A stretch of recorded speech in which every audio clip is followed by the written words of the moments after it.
Where's my people, man? They're not here. Let me see what they're saying. Maybe they're not coming in today.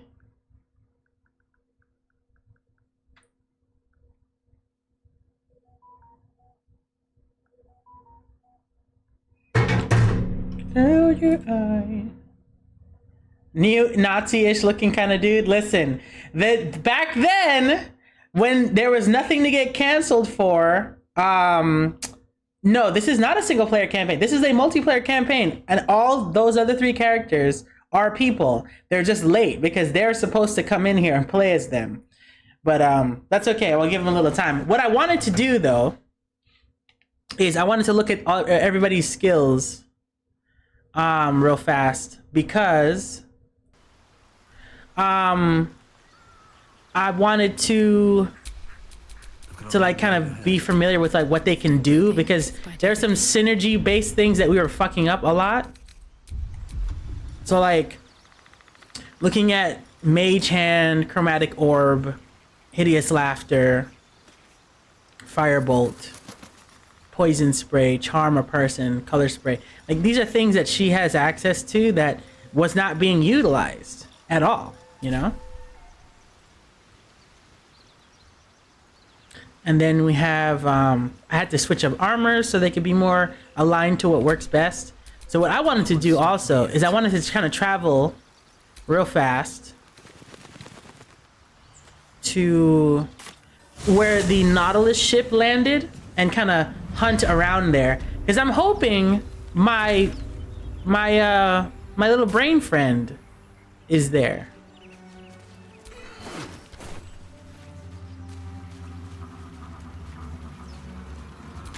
So if I'm to be certain, I need to head this way. Because I made a little brain friend when this thing crashed, and I'm kind of sad that I don't have it anymore. So I'd like to get it back.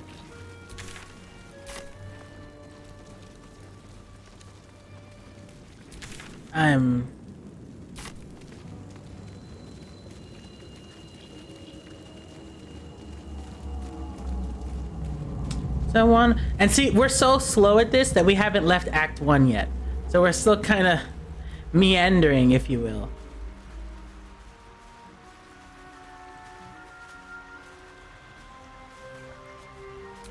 Yeah, very humble meanderings, because we've been playing this game for a couple weeks now and we still haven't gotten out of Act 1. So we're trying. Is there anything in this trunk? Locked? What do you mean locked? Right tool will do the trick. See, but that's... Oops. Oh, okay, we win. Oh, money. And a helmet.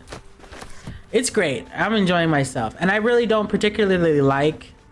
I don't really enjoy turn-based games as it is. So, I don't know what that Boris story is. Wait, who among us has that animal speech? Somebody has something on them. She Can't give up now. She have an amulet of Beastmaster's chain. I think it was on my barbarian. Still alive. So that's The Boris sus? We're about to find out.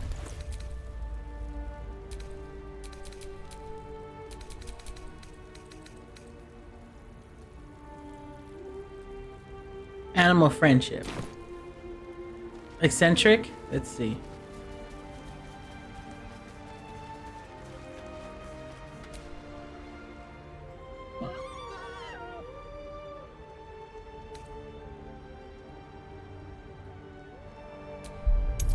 Alright, let's see how we do. It's a 10? Kind of hard. That's not too bad a roll. Oof, bad.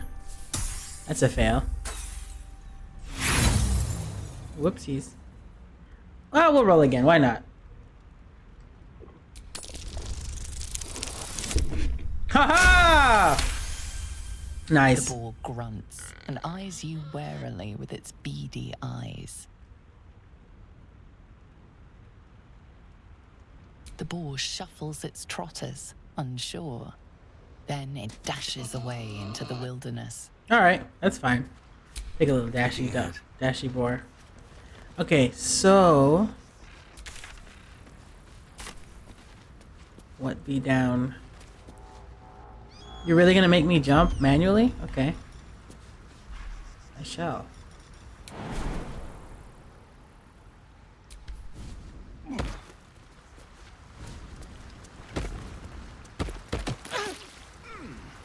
Somebody get hurt jumping? Yes, Arrow took bludgeoning damage. Let's see. Anything of value over here? Nothing, nothing. Nature thing. Grooves in the mud around that rock.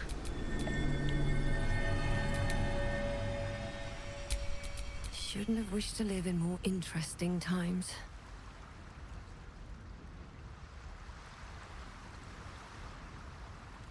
Can I not move it away? Okay, neat. Still breathing. Despite Germ? everything. Bro, it's been bad, man. I've been horrible. It's been a really bad time. Look at this money.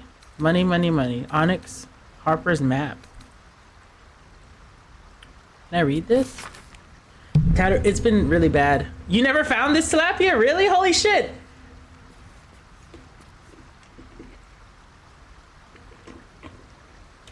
Tattered collection of reports held together with a moon and harp seal. There is frequent mention of sacrilegious activity amongst the locals. Yep.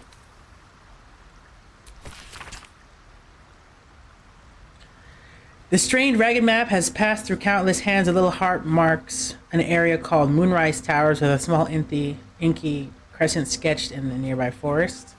Below it says cash. Oh, look at that. We're getting things. Potion of speed, 2 of them.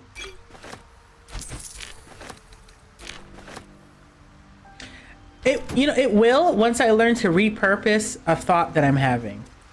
I'm too invested into the nature of someone's. I'm too invested into a future of somebody who I will never know, you know? And with that being the case, that's the thing that's kind of messing me up.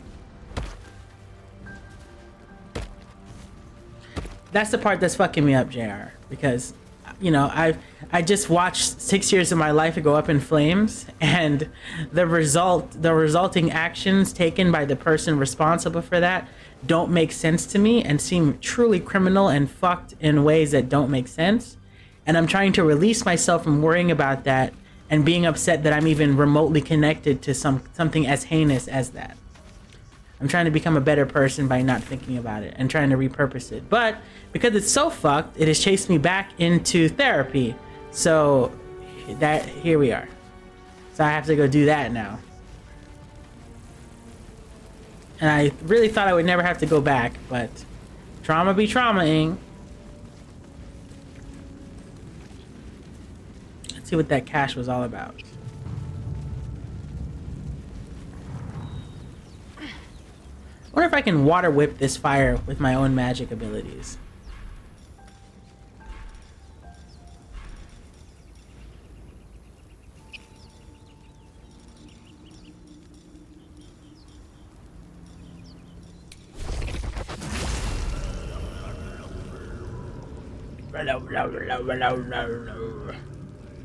Thank you. Thank you for that. Thank you for your emphasis. I appreciate your understanding. It's part of the human experience, and I'm just really not trying to experience it. That's the only thing about it. Oh look, everybody will jump. Everyone makes sense to jump. Wunderbar. Where is this? How do I get?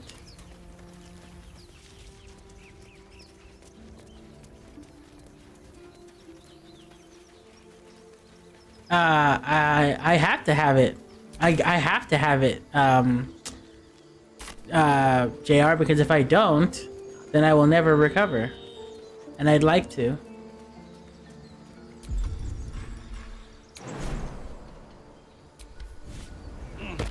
I'm just disgusted at what kind of activities people will do out of desperation, and how people will be compromised by their actions, and they're so full of themselves that they don't care.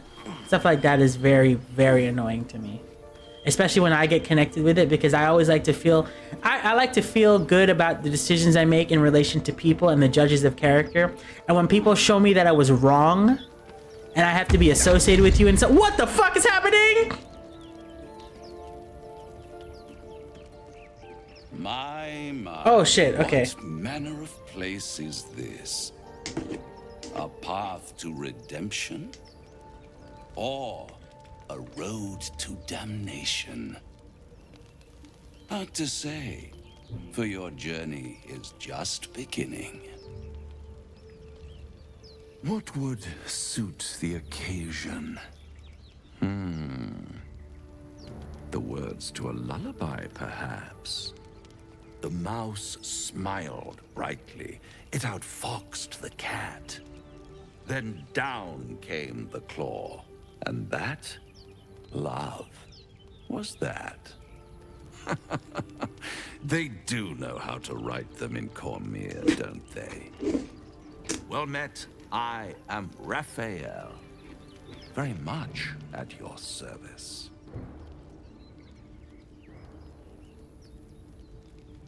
Wow. Wow. Tilapia, did you do this part?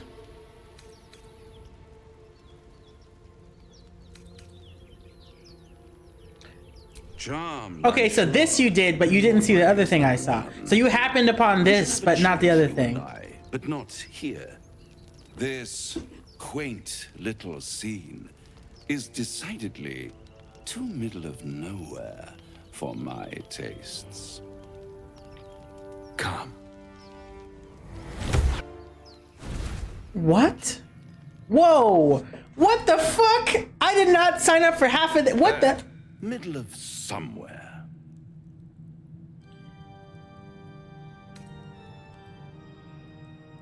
The House of Hope, where the tired come to rest and the famished. Exactly, Snack. It really is. Some people just don't know how to take don't know how to be accountable for their actions. Narcissism is like that. After all, it might just be your last.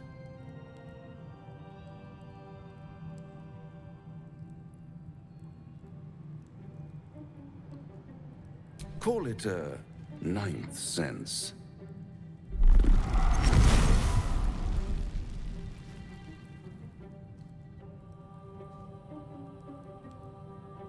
What's better than a devil you don't know? A devil you do. Am I a friend? Potentially. An adversary? Conceivably. But a savior? That's for certain.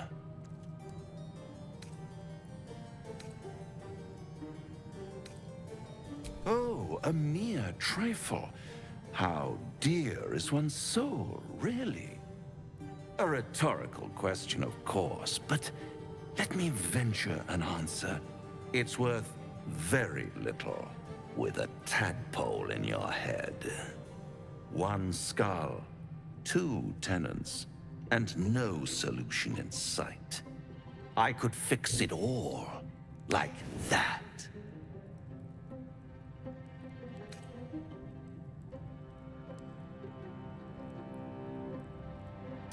Take all the time you need, but make up your mind before you're counting down with tentacles.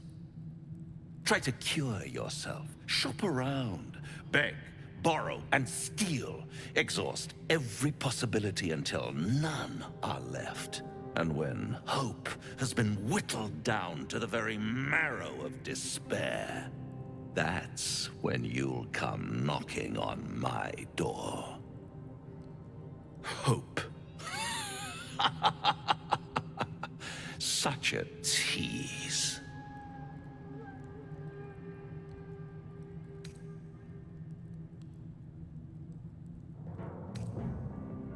I'll be around, watching you squirm like a tadpole through a nice, juicy brain. All those pretty little symptoms, sundering skin, dissolving guts, they haven't manifested yet, have they? One might say You're a paragon of luck. I'll be there when it runs out. So that's the devil. Okay, I think I handled a conversation with the devil pretty fairly, if I'm being honest. So yeah, that's the devil.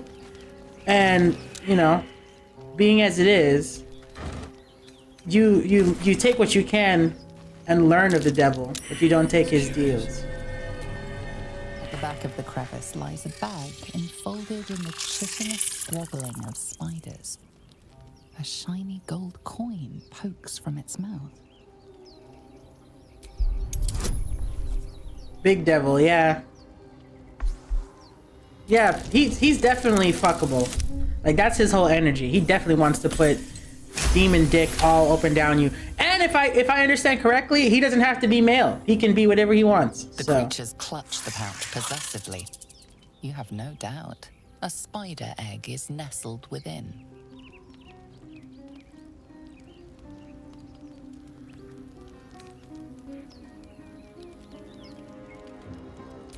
yeah, polymorph is good. Yeah. All right, let's sleight of hand this spider bag. Let's see if we get lucky. Nope. Maybe we roll again and let's see. That's a 5. That's a hard check though. 15. Pincers pierce your flesh, and pain shoots up your arm and across your back. Yowza. But I got saved from poison because I'm sick like that. I'm sick nasty. All right, rogue. How the fuck did she end up? How did she end up down here? She's not even in control and she somehow managed to lose the group again? How? I don't understand it. I don't understand how this character can do that while not even present.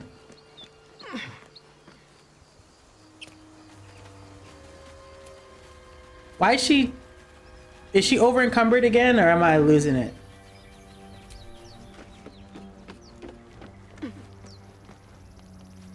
I want whatever's in that thing. At the back of the crevice lies a bag, enfolded in the chitinous squabbling of spiders. A shiny gold coin pokes from its mouth. Yeah, that's it. Rogues for the victory. Sneak it. The spiders scatter, and you stash the bag. Something clinks among the coins. Oops. A cluster of spiders scuttle inside the crevice. So what did we get?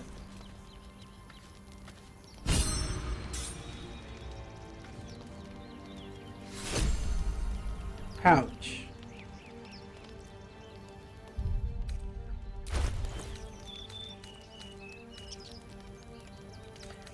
I can summon bugs? You lie.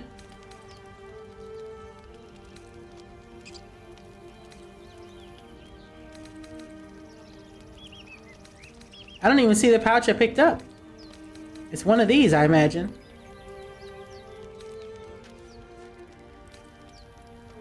It's just money. That's all it is. Just a money thing. And her fucking drow butt plug. Okay. Why'd she have all this stuff? I need to get rid of her shit, man. Check the bags. I'm gonna do that at the camp. Do that at the camp.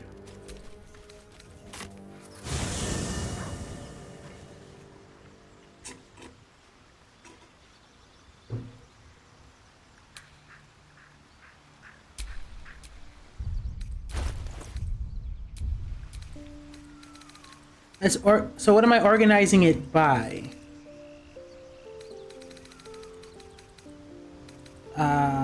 Is it by latest? Okay.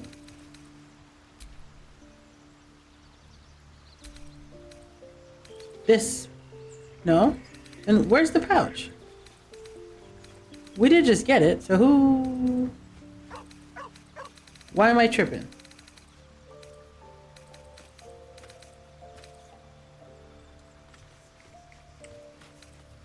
Why am I tripping? Why can I not see? I have no eyes.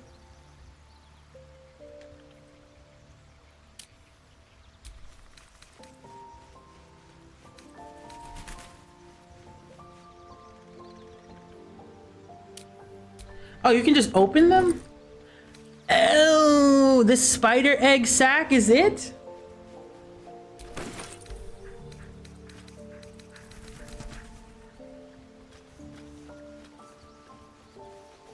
Oh, okay.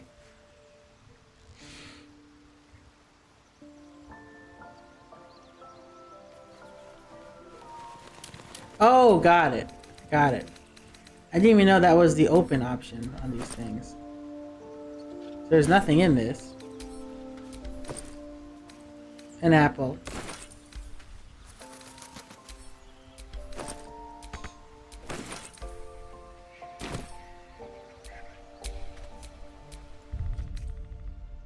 Where's my alchemy thing?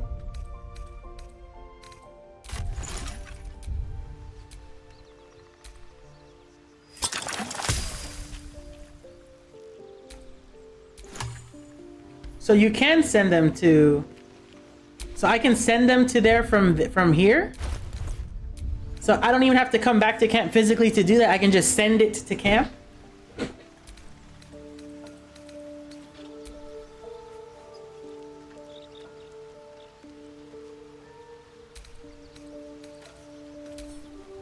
Oh, wow. Send to camp.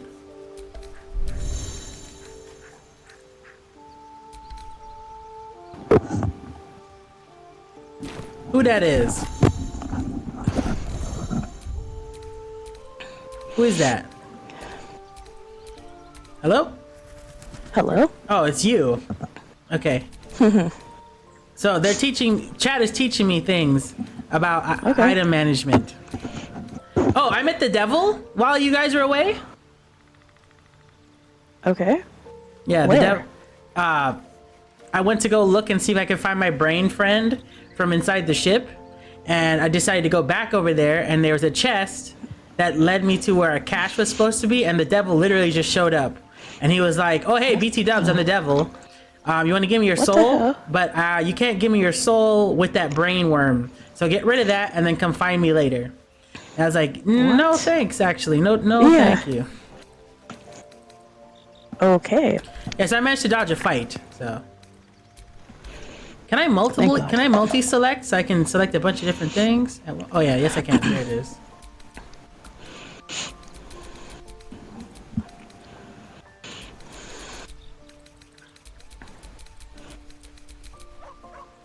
Load game.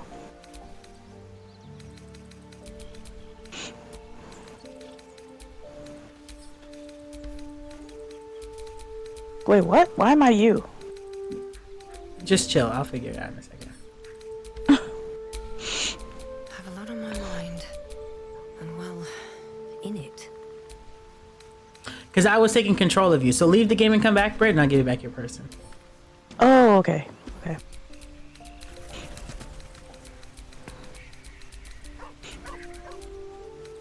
Any news on Roberto? Mickey is trying to wake him. Oh. And then Miss Allison? Yeah, with her, I don't know.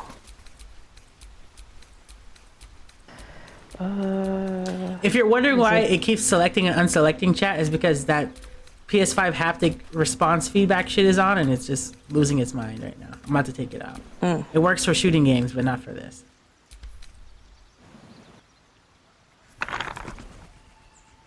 So wait, you're saying the plates and the items that you would sell can go to the box, and then when you want to sell them, you can grab them from the camp box? Oh, so I don't even have to keep them with me. Wow. Nice. Good to know, because this one here that you're hearing on the chat right now is an actual hoarder. She picks up everything and anything. So That's the truth.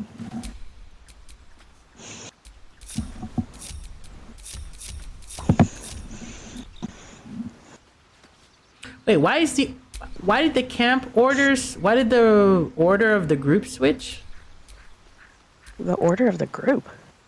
Yes, the order of the group is switched. All right, whatever.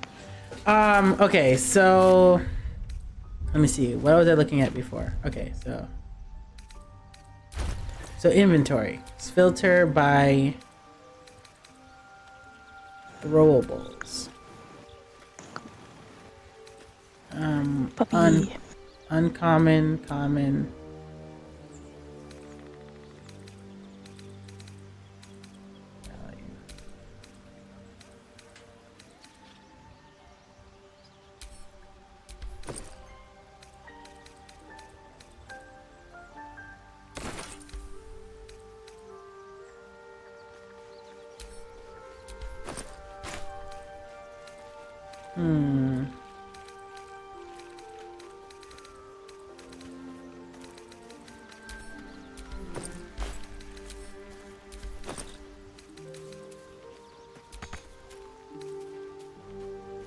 Robert gotta open some of this stuff. You can also Like get a what? bag, like a bunch of shit, Britt. Like, look through your inventory. You probably have shit to open too. You can also get a bag and put all your field items in it so it's in one place when you're battling. I like to take my scrolls and put them in one bag and arrows in another on the characters that use it. Huh. Things to know.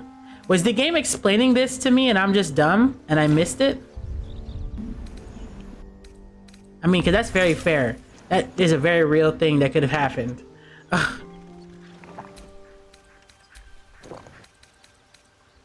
Oh, YouTube videos. So these were things in-game that you kind of had to figure out on your own. Okay.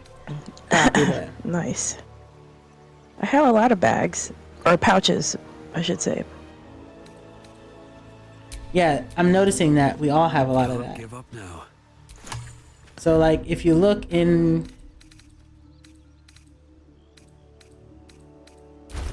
So there's like these little... There's pouches that you can open. So like you can press square on the pouch and you can open and you can see the contents of the pouch. Well, aren't you a smart cookie, Tilapia? Figured it all on your own. Well, my pouches have nothing. So we can probably just sell the pouches. But see, as you see, Britt, I put you in different clothes and I equipped you with different gear. You actually have... Oh, it's weaker. It's weaker. Okay, so, alright, chat. Also, explain to me something else. So, you see how Gale, like, dies every time I don't give him a thing to, like, heal himself? My How condition's important is worsening that? Again. I need to consume some powerful magic or it may become volatile.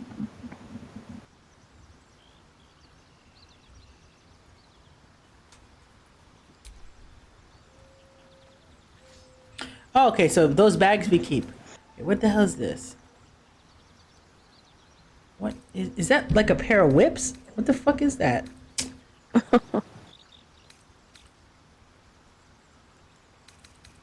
a mace.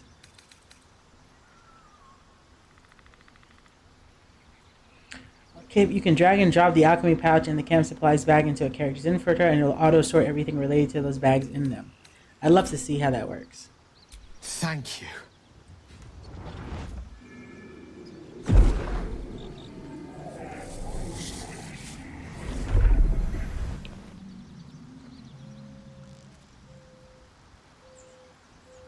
It is a strange experience. Each time anew. Like a lost soul is spelunking through the darkness that is me, only to be sacrificed on the dread altar of the heart. But this doesn't feel quite right. It never Oh, he won't. feels Just don't right. speak to him and he won't progress his issues. That's how I feel about me in my own life. doesn't relate. Don't speak to me and my pain will subside.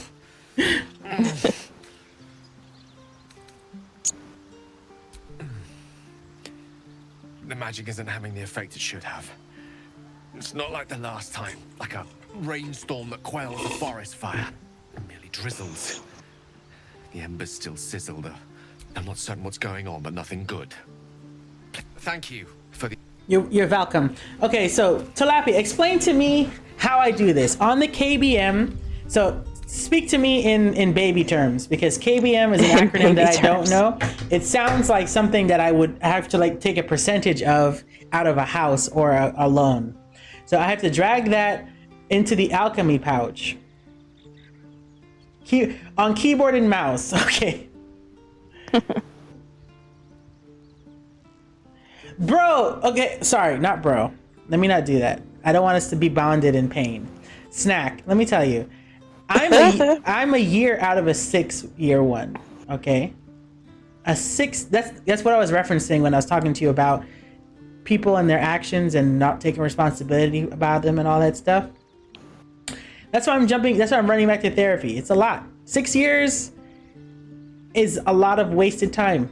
And I'm trying not to see it that way. And I'm trying to look at it as just a learning window and not just an investment that went south in a way that I can never recover from. It's a lot. So it's all about taking things in strides and trying to reprogram your mind, you know, and trying to see it as not so much a huge loss and a waste of time, but a freedom from something that could potentially have been worse. And with my thinking brain, not knowing what the end goal could have been is not as comforting as it should be, but it is a reality. That the shit has happened. I can do nothing about it. As much as I am worried about some of the innocent parties in relation to that, I can't do anything about that either. And as much as I felt used and abused during the sequence, I am no longer being that by not being associated with it directly anymore. So there's that. Okay, so back to exactly, not let it defeat me. So back to keyboard and mouse. So I got to drag and drop the alchemy pouch and the camp supplies bag into a character's inventory. So the alchemy pouch looks like what? Let me filter this by what am I filtering it by? What is it? Right, exactly. It's the little purple one. Okay, so is it considered a... Okay, let me just put it to none real quick. Do I have it on me? This is the alchemy pouch. Here it is. Okay, so the alchemy pouch, drag the alchemy pouch and the camp supplies bag into a character's inventory. Well, I have the alchemy pouch, and it'll auto sort everything related to the... Oh, it was that before. That's what happened when I opened it. So it was already doing that. Yeah, so it was already doing that from before. Hence, it not just freely occupying the space that I'm in. I wish this was just... And then, oh, Britt, I picked up some different scrolls as well, so it'd be good to kind of know what they do. So you have... Okay. You have Scroll of Detect Thoughts, Scroll of Featherfall, Scroll of Grease, and Scroll of Ray of Frost, right? Mm-hmm. Allie has Animal Friendship, Scroll of Darkness, Scroll of Dark Vision, Scroll of Detect Thoughts like you, Flaming Spear, Scroll of Hold Person, False Life, and Ice Knife. And I have a mirror of those as well. What's important to note, right, is that these things are not locked to anybody. Anybody can use them. So as we approach things, we can kind of decipher about what kind of magic we want to use and when. Okay. Actually, now that I'm looking at that, is one of these able to revive that fucking... Nope. Gain. There's a dude in that... There's still that little dwarf in the cave that we have not revived yet. And he's just still chilling there. But no, we don't have a scroll to do so. And throwing a potion at him would actually kill him. So... And we haven't done the owlbear thing either. Mm-hmm. I already extracted all the alchemy ingredients. I just have to make potions now, Tilapia. False life works? Really? That can heal this guy? Alright, let's do that. Britt, okay. Follow me. Follow me to where that dwarf man is. I want to see if this false life thing works. Is this Withers? Withers can... Alright, well... Anyway, we're going to the Emerald Grove environment. Okay. We're gonna do a quick save just before we get before we get lied to. Yes. So...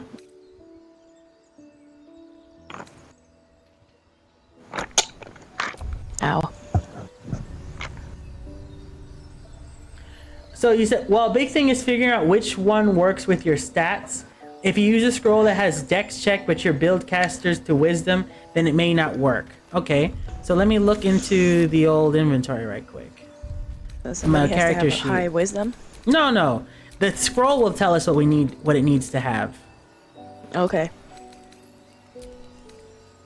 So right now, false life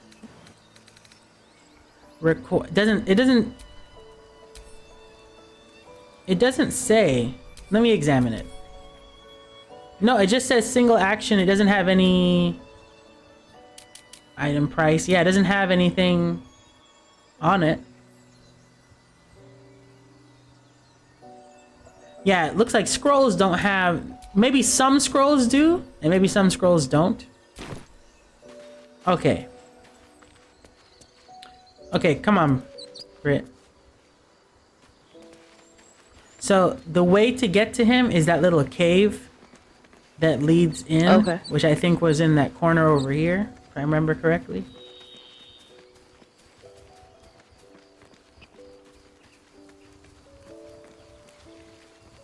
Yeah, right here. There it is. Do do do do do.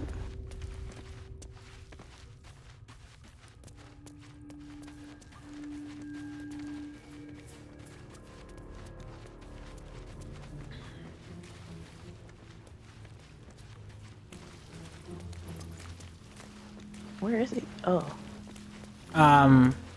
He was right here. Well, I guess he's dead for good now because he definitely was right here. Well, there goes that. There goes that. What did he have again? He didn't have anything. I have no idea what he could have had because he was here dying and now he's not. So, there's the end of that. You can use a healing potion. That's what we tried to do, but it wouldn't let me use it on him. It was just, he was just kind of there laying and then, you know, he couldn't get picked up. Well, he's gone now. I'm pretty sure whatever he was doing on the ground was dying and he's officially dead. That's what, see, but Tilapia was telling us that if we threw it on him, there was a potential of us killing them. And we don't have any healers, so that wasn't gonna happen.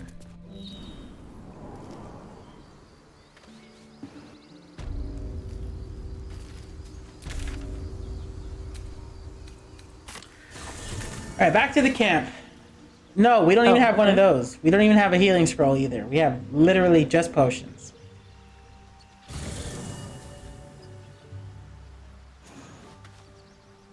Oh well, such is life. So Britt, what I want you to do is while I'm sitting here talking to you right now, I want you to press R1 and read the description on all of the fucking skills that you have. Okay.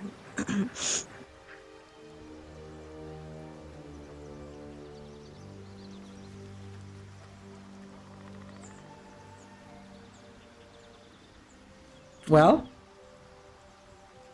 Huh?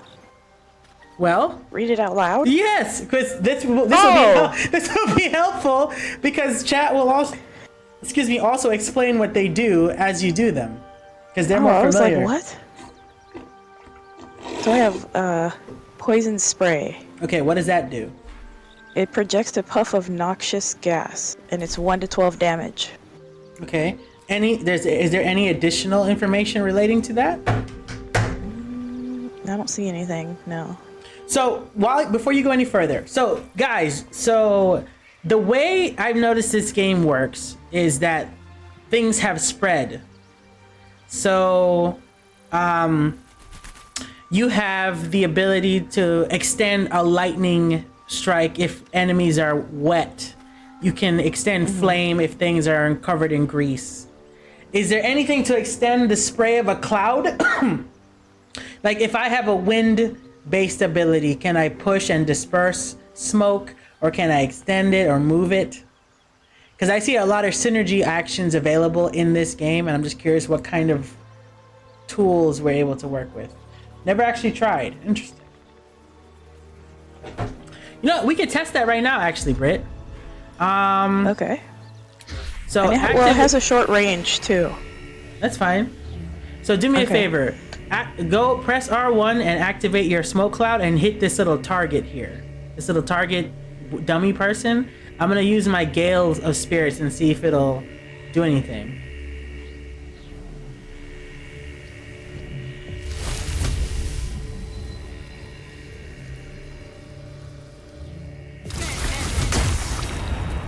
No. No. Nope. It does directly touch the thing though, which is kind of cool. Yeah. Okay. So and then good thing in the camp we can just use actions for free. It looks like. Well, psych. Okay. No, I lost key doing that. So it's not a smoke then. It's just like it's not a cloud of smoke. Is it just a gas, I guess? But If it's not a cloud, area? if it's not a cloud, how is it gas? It looks like you just hit someone directly Well, with that's- poison. Oh, it's a spray. Sorry, it's a spray. Like a pepper spray of poison. All right. So what's the next ability you have? So darkness is AoE? Huh. Okay, it's a direct. So direct attacks don't have the synergies that I'm thinking. Okay, no problem. What other moves do you have for it? I have the firebolt. Yeah, we've seen that. Yeah.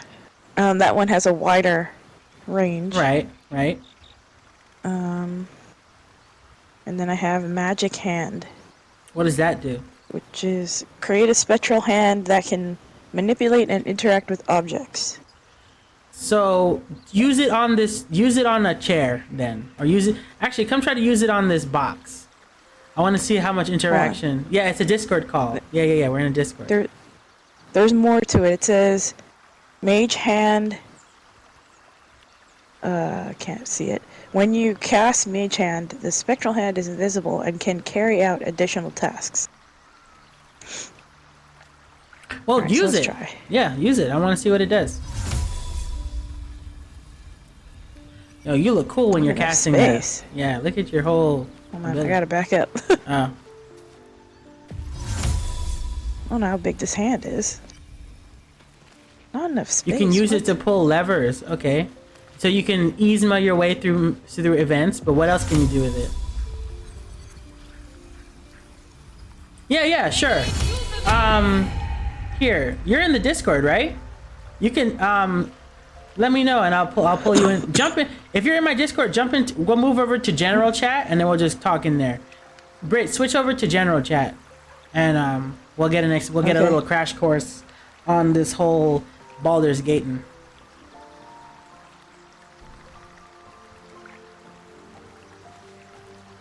Well, let's fix that.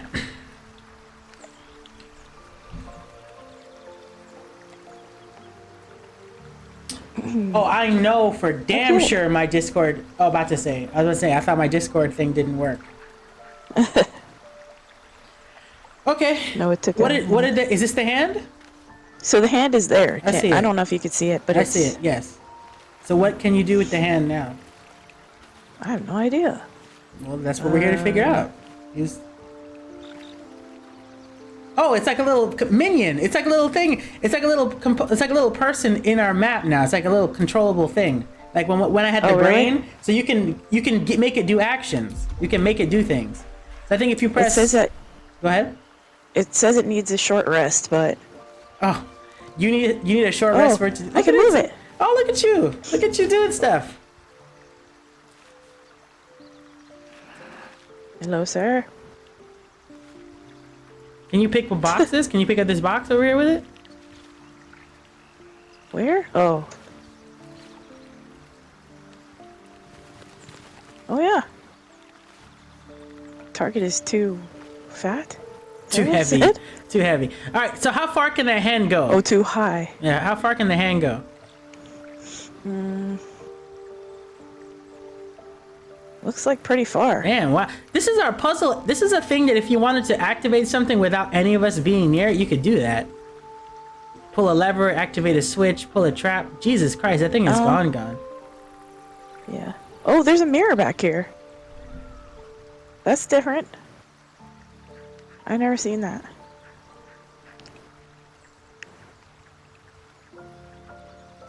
It goes really far. All right, Snack. You can join the general chat whenever you're ready to break it down. Alright, alright. So yeah, what else then? Okay, so now you know that ability. What other abilities you have? I have.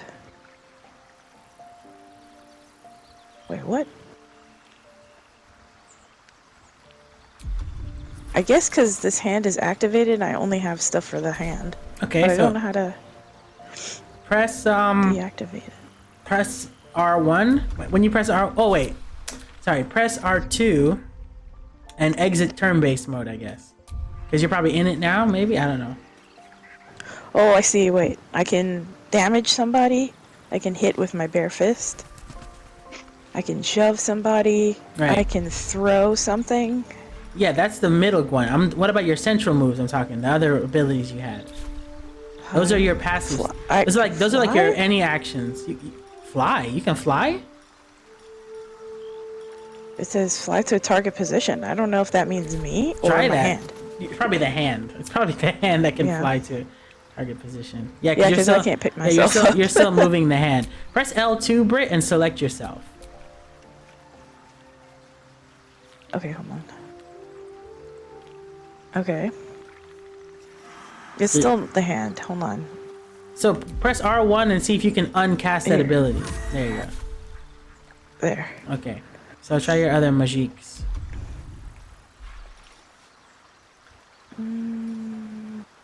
Next one is chromatic orb. All right. What does that do? It says it's thunder. Hurl a spear that deals 3 to 24 thunder damage and possibly creates a surface on impact. Okay. Alternately, choose a different type of damage. You can change the element on the chromatic orb. Nice. So it doesn't have to be light. Yeah, I did see that. I was playing with that the other day. Oops. So this is ice. Yeah. So there's acid. Cold is what they call it. Mm-hmm. Fire, Mm-hmm. lightning, poison, and thunder.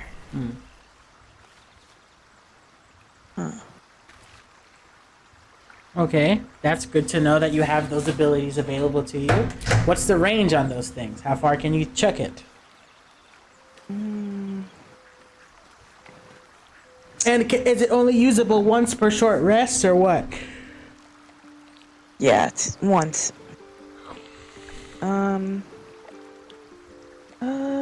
It doesn't say how far it goes. I It think should. each one of them Brit, goes when you different. activate the orb, you should be able to. You could just stretch the attack. It's not, the attack itself is not going to tell you.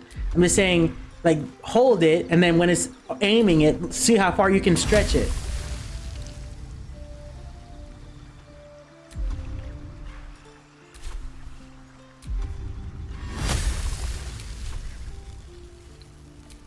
It's not very far at all. Okay.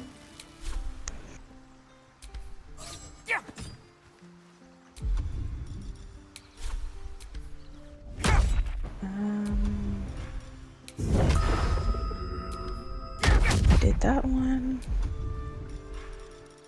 Did that one. Then I have Tasha's hideous laughter. Right. What does that do? It says 10 turns. Leave a creature prone with laughter without the ability to get up. Requires concentration. Does it last for 10 turns? Is that what they said? I assume that's what that means. Or you can only use it once per 10 turns? I mean, if it lasts 10 turns, that's great. Cast it. I want to see what that looks like.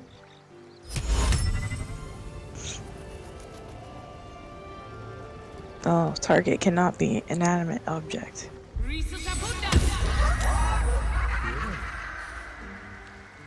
You just make withers.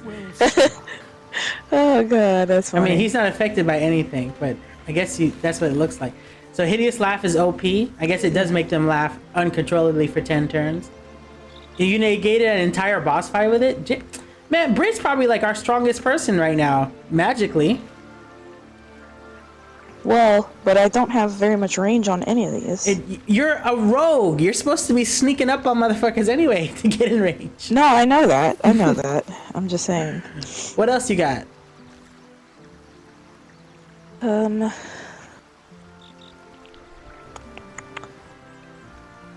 Fairy Fire. It also says 10 turns, but once per long rest. And what did it do? All targets within the light turn visible, and attack rolls against them have advantage. Oh, so you can just let people be Requires seen? concentration. That's cool. Alright. Don't you have an ability that turns okay. people invisible? I haven't come across that. You should. It should be in your wheel. I'm pretty sure I saw that the last time I took control of you.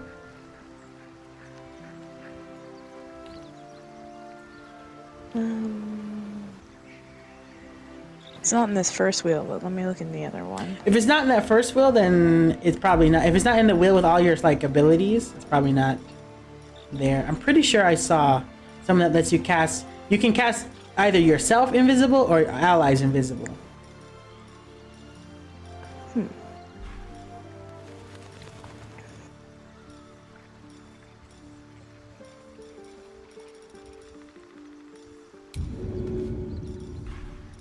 You throw money at people. And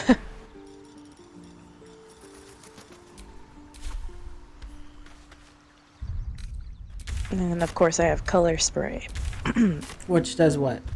Blind creatures with a combined 33 hit points.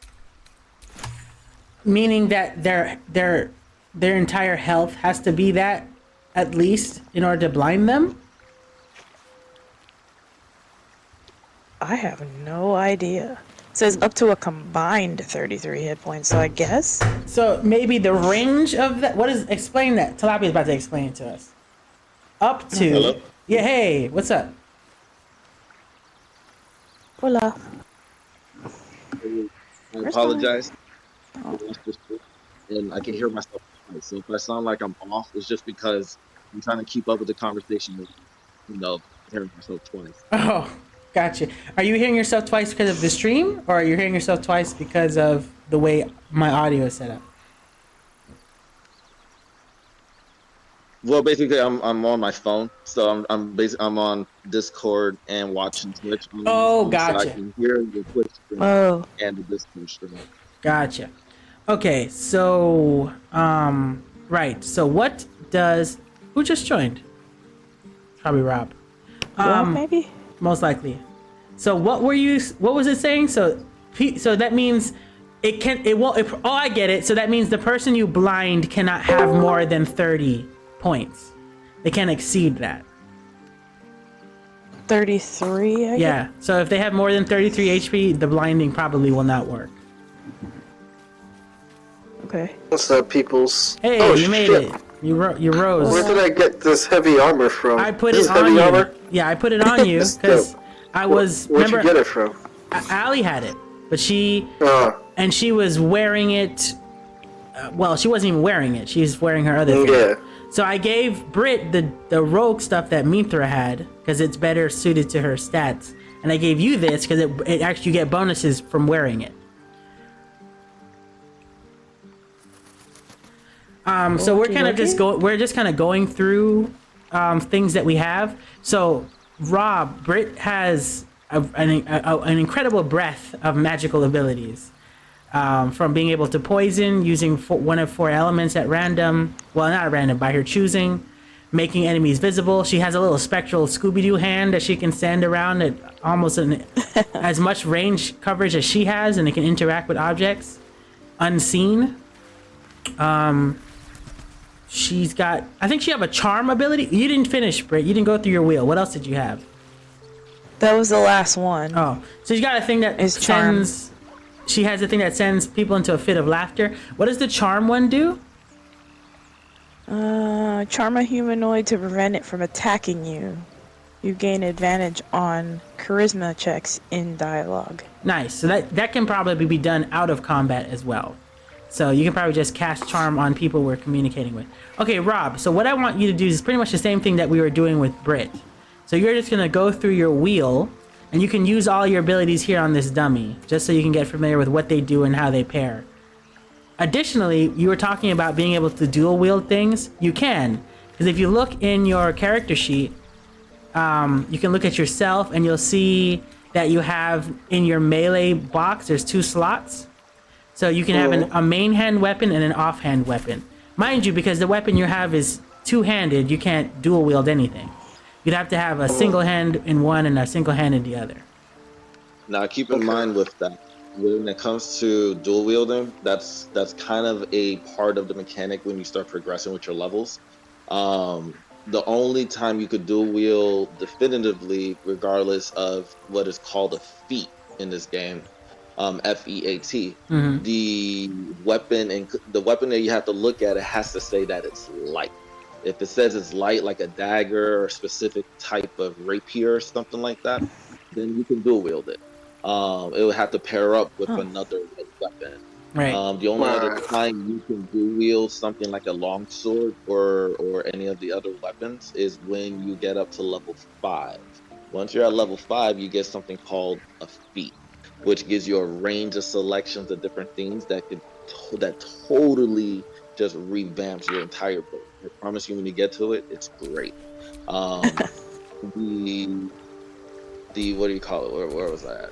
The feat in question that I was referring to is dual wielding.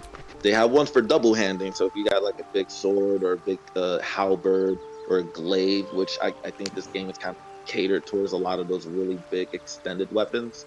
There's a feat in there called Great Master, which it accentuates the double hand build.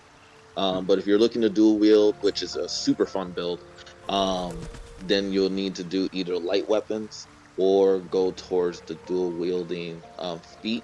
You have 3 chances to get 3 different feats. You get it at level 5, or I think no, excuse me, not level 5, level 4, level 8, and level 12. The only other characters that get level feats at different levels is the fighter class, I believe. They get one, and the barbarian class. I think they get it again at level 6 and level 10. And every time you get those feats, you can do different things. They got ones for ability improvements, where you can put it into your different levels for strength, dexterity, constitution. It's a lot. This game is I'm 200 hours in, and it's still very involved. I'm still learning things. But I would recommend a lot of pickup things, especially like the fire barrels, the barrels with the alcohol in it. Send those to your camp. Obviously, you don't need to carry it because it'll make it too heavy. When you find yourself in an area where you think there's going to be a battle, start putting those barrels like in random places. And then when you're ready, just put your characters away from it, shoot it, and watch your enemies just explode and die. This game lends you such a diverse way of handling your problems that it's almost like Breath of the Wildish. Like, it's very right. You can get creative. We actually did a couple creative things, like the Grove battle, right? When Minthra and her little goblins come to take over the Grove, we set up a bunch of bombs early and took out her blowing up goblins, and then we pretty much barricaded the front door with a bunch of junk that they couldn't get past. So we basically gatekept the enemies from entering the Grove at all.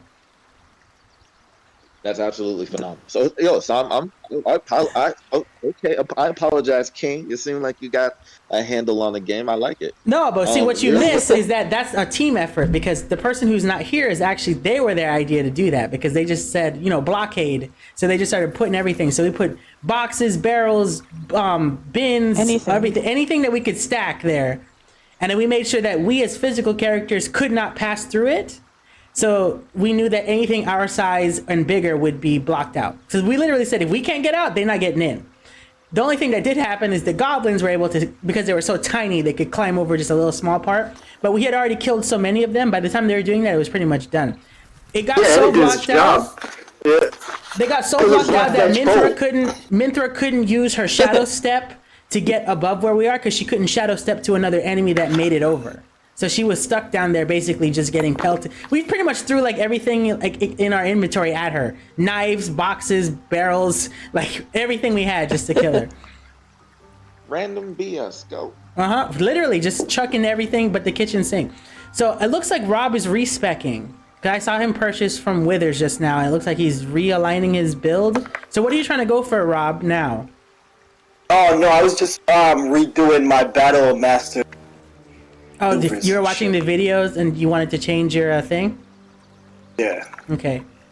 So you're going for Battle Master then. So what they were saying is, Rob, for your class, you get a feat every even level. So every even number you get a feat. How much did it cost you, by the way, to do that? Because I want to know how much money. 100. 100 gold? Okay.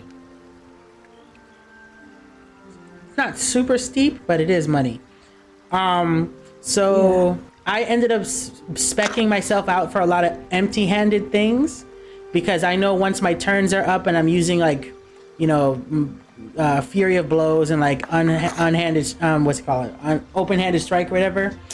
I have Tavern Brawler set so that I'm literally just getting bonus checks to all of that. And I'm trying to go pretty much as limited armor as possible so I can keep always getting that passive bonus that my monk gets from not having armor. You can recommend your favorite Battle Master maneuvers. Yeah, go ahead. This is all learning today. Here's another thing. When you're going out and about, and you know, play the game how you see fit, depending on your character. If you're all about utilization, here's something I recommend. Anytime you find these vendors, do the items you purchase. You'll spend the money, right? He has it. You go and you get your items from your chest. You get someone who has good charisma, because the higher charisma you have, the more finesse you get with the people you've been, so they give you more money for the things you sell them. So so in the barter part, instead of just trading directly, you can barter for more. Basically. And you sell your items to get the money back. Whatever money you don't get back due to your items running out, you put a fog either around the person or around the area so no one can see what's happening. You get your best thief to get around him where his view's not vision like towards you. You bend down to your hide mode, you pickpocket him. You try to get as much items as you can get. Assuming he tries you and says, "Oh, you're caught for stealing," you fight him. What happens is you put your toggle to non-lethal, just KO. Meaning you knock him out, you don't kill him. You go to your camp, you long rest, you come back, he doesn't remember anything. Video games. Nice. Very interesting. And that way you can steal all your gold back. I think I went through this entire game. I stole everything, didn't pay a dime for nothing. I was like all those people up in Philly and in New York, you know, just going into stores, robbing things. He's like, yo, 5-finger discount forever.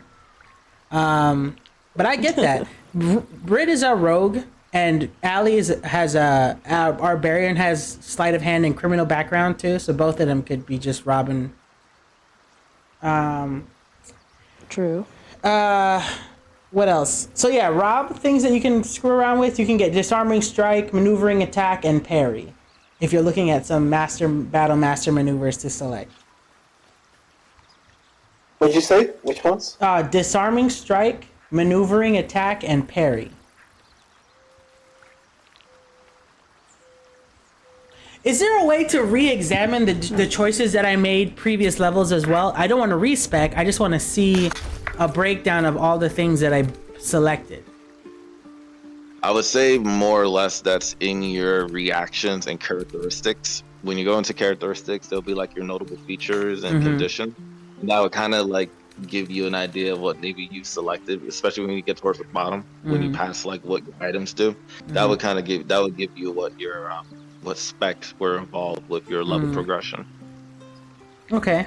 Yeah, because I know like I'm looking at like some of the features I have, like martial arts related ones, bonus to unarmed strike, tavern brawler, which I wanted to get, an additional dice roll for unarmed strikes.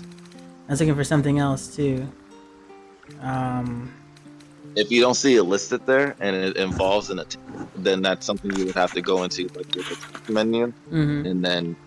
and then associate it with the information on that tab. But when it comes to like passives and things like that, that would be in your characteristic slot in your character sheet. I think Tilapia, I think Disarming Strike is on Brit already. I think she has that. I think I'll give up now. Allie might have that as well. Let me see what she's got. So she has resistance to fire and cold, which is a lie because she definitely was set on fire not too long ago. Adrenaline Rush, Toggle, Criminal, Dark Vision, Hellish Resistance, Danger Sense, Great Weapon Mastery, Great Remembrance, Bear Heart, All Raging, Illithid Persuasion. Never a dull moment. Okay, so but I can't also see what the future holds either, because I was also trying to look at what other magics I would be able to get. What other elements I was able to look through, given that I picked way of the 4 elements, but I don't know until the level up is there, and it kind of sucks because I would like to have seen what other like I always like to be able to see what other magics I have available to me before I get to go up there. Well, here, keep this in mind. As you progress through the game, and especially considering you are literally still at the beginning. There's a lot of the game that it has to offer, providing you make some good choices, which is the whole joy of it. As you start to progress, you're going to start realizing that you're going to be respecting. You're going to get a new item, you're going to get a new weapon, you're going to get a new shield. It's going to give you an ability, and you're going to be like, you know what? If I do this, and do this, I get an extra attack. But then if I do this, I get an extra attack. It's gonna start coming together. Well, I'm gonna tell you this 100% honestly, and no shame to anyone here in this group. We have all played RPG-related games like that, where that is a capability, and it has left them entirely. This is in the party right now is a person who went through both Kingdom Hearts, okay, damn near to the end, without knowing that they could change keyblades, add attribute points, add skill abilities, and change magic. So when I was in... No, they did not beat the game. They just got very damn close to doing so. Ooh. So they called me over to help them with difficult bosses, and I was playing the game like, why am I only swinging 3 times? Where's my damage buffs? Where's my combo build? And I looked, and I had to go through the entire menu with them, explaining all of these things that could have made life 100 times easier, which props to them for getting as far as they did without it. Mind you, especially in a game like Kingdom Hearts, fights end on the last hit of a combo, which is why you can't win the game as Mickey Mouse and other shit like that, because he doesn't have a combo ender. So if your combo ender is less, you're doing most of your damage on the final hit. So they were like a level 100 still doing triple hits, but that third hit, it was doing a lot of damage. So props.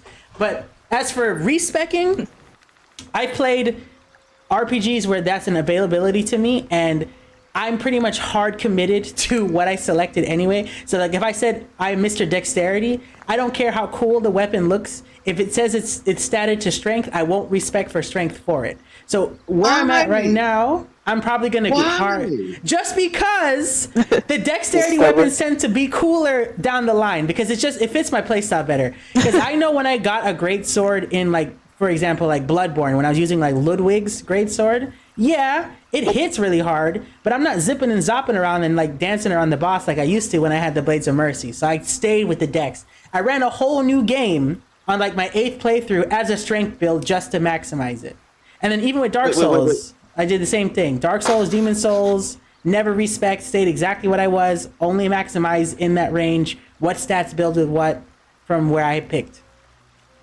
Wait, I'm sorry. Did you just say you played Dark Souls? Yes. Meaning you played Elden Ring? Yes, I did. I never beat. I literally went to the very last boss of Elden Ring and I put the game down. I'm done with you. Oh my god. Listen, what did I get? I got the Darth Maul weapon, right? And I Darth Mauled my way through the entire game. And then I got to the last boss. But by that point, I was already so over it because I felt like I spent so much time and energy like not connecting with anything in the game at all. So I was like, I'm just so over it that I just didn't bother. Especially after fighting Homeboy before the last boss. That man WWE'd me into the ground so many times. Horaloo, or the fuck he was, that I man. love Horaloo, bro. That man bodied me so consistently, but he caught the Dragon Rot Super 2-piece special. So I watched that man just pretty much choke on his own stuff, his own saliva for like the whole fight. But yeah, at the end I was like, yeah, I didn't love that game as much as I loved Dark Souls 3, Sekiro, and Bloodborne. Like Elden Ring, I was just like, it's a lot of game, but it's like I wasn't in. Nothing captured me. Like nothing made me feel like, man, I really am invested in this world and the people's like plights and stuff. Yeah, no, I didn't. You're the guy who says you listen to Freeway because you want to be different from everyone. No. Listen, I've learned about myself in like maybe the last couple years that I'm really not into open world stuff. Like when you tell me that I can go anywhere and do anything and don't give me a reason to do those things, it's like I lose interest very fast. Because it's like I empathize with that. It's like you have, if you give me a heading, I have to care to go that way. And when I was playing Elden Ring, like there wasn't much that I saw that like made me really want to go that way. There's a lot of places where I'm like, fuck, why do I have to go that way? Like there's whole areas where I'm just like, this place looks like terror and nightmare, and I'm like, I don't want to have to deal with everything in there, but I had to move forward. But like the last open world game that I played that I really felt super like interested in going every kind of where was Dragon's Dogma, and that wasn't even a true open world. It was still like a big instance. But like something about that compared to some of these other bigger spaces where like one, it's really big. Sometimes there's just lots of landscape that has nothing. Like I couldn't even play Breath of the Wild because there was so much nothing for so long that I was like, just throw puzzles at me, bro, because I'll just do that. But I'm just noticing maybe I don't have the time and the energy and the patience anymore for open world. Like when I was little and I had all day, like when I could sit there and just, there's times where I would never use a mount. Like I would just walk places because I was so enthralled in the area. But now it's like, get me a mount, get me a bike, give me my fast travel waypoint ports, let me move. Like I'm not that invested in the rest of it. I just want to know why people are doing things in this world. Give me the reasons. So you... Oh, go ahead. I'm sorry. Yeah, no, I keep go ahead. getting your Tell me. No, go ahead. No, tell me. Let's go ahead. You must have loved Final Fantasy 16. Oh God, no. Wait, what? Yeah, because that's, to me, so, and I'm weird about that too. I wanted to play a Final Fantasy game, and Final Fantasy 16 didn't do that for me. It was like, this is another action adventure game, and like I could do that anytime. I was kind of hoping for like a party system and like getting connected to a bunch of different people and micromanaging and system managing, like the same thing I had to do with 7 Remake. I was expecting that kind of adventure. So I played it and I was like, oh, okay, I'll get around to this later. So I'll probably finish it at some point, but it wasn't like top of the list for me. And I definitely didn't like 15. I hated 15 for sure. Yo, who am I even talking to right now? What? Yo, 15 didn't feel like a Final Fantasy game. It felt like a very depressing open world sim. Because like the combat was super easy to me. I couldn't manually summon titans. Everything was very conditional. I just was like, I don't know the direction about this anymore. And I didn't feel, aside from like 1 or 2 towns, it didn't feel like a fantasy place. It just felt like I was driving towards Orlando and I decided to step off the turnpike and drive into an orange grove and just kind of expand my mind in that space. I was like, what am I really doing here? That First is like of all, fantastic. I live in Orlando. Okay, There's so you no know. more arms, bro. Oh, they're gone? There's no arms. They're bro. gone? They're gone, bro. They took them all. Damn. So not even Florida is safe of being removed from its core, its common core. Damn it. I would say if there's any sort of rendition as far as a video game that we're as a society coming close towards, it's got to be Cyberpunk 2077. Oh yeah, that dystopia for sure, absolutely. And it's just as glitchy too. So we're pretty much right there. But yeah, I saw this girl making. Oh, okay, I'm sorry. Go ahead. No, you're good. You're Apologies. good. I was just like, but I'm saying like, I know it just sounds like it's like things are getting hard for me. I noticed, especially even as I moved on now, because of just the way scheduling and time is, I've been more so married to multiplayer experiences, like things that I can share with people. So like when it comes to doing like the single player journey, it has to be very, very linear or so narrative dense that I'm super focused on learning about the world because you captured me there. But when it's just a lot of empty space that is just for me, then it's like I should be doing this with somebody else. Like, we have all this space. I should be roaming around with people. I should be running it with a party. I should be running it with a crew. That's why things like Monster Hunter are fun to me. That's why things like Black Desert are fun to me. Just because, like, if we're gonna have all this space, might as well explore it with other people. That's awesome. And I was just you answered the question I was just about to ask you, because the way you're talking, I was thinking to myself, how are you enjoying a game like Baldur's Gate? And because you're doing multiplayer, that's exactly how you're doing. Mm-hmm. You enjoy the game through the experience of playing with others. I think there's a game, if you haven't played it, you should check out. If you guys have played it or not, let me know. It's called Remnant 2. I've heard of it. People have talked to me about it. Is it like this? It's a multiplayer game. As far as its comparison, I would think that's the only thing. Mm-hmm. It's a looter shooter with RPG style aesthetics as far as the build mechanics. Mm-hmm. This game, and it's not like revolutionary, it's not like this, but it's definitely better than Final Fantasy 16 as far as its diversity. And it's an action looter shooter with a loose but interesting story, and the replay value in the game is readily apparent. Let's put it like that. Okay, I could dig that. I can get around with it. Yeah, and like even like this game, right? One thing too, like even if I wasn't playing it with these guys, then it's written well enough and it's open enough for my different actions that I could enjoy it. And the thing about it is, because it's turn-based and it's strategy-based, and that the strategy actually speaks to different things more than just completing a sequence of events, I could get involved in that. Because even when we started the game, I was pretty much invested. But it is enhanced because I have to corral and communicate and build off of other ideas and belief systems and choices. Because the one thing we're not able to do because of the way we're playing is a lot of the NPC related story events are locked out to us, because you have to either take them with you or kind of report to them about what's done, and it significantly changes a lot of the conversations that we've had.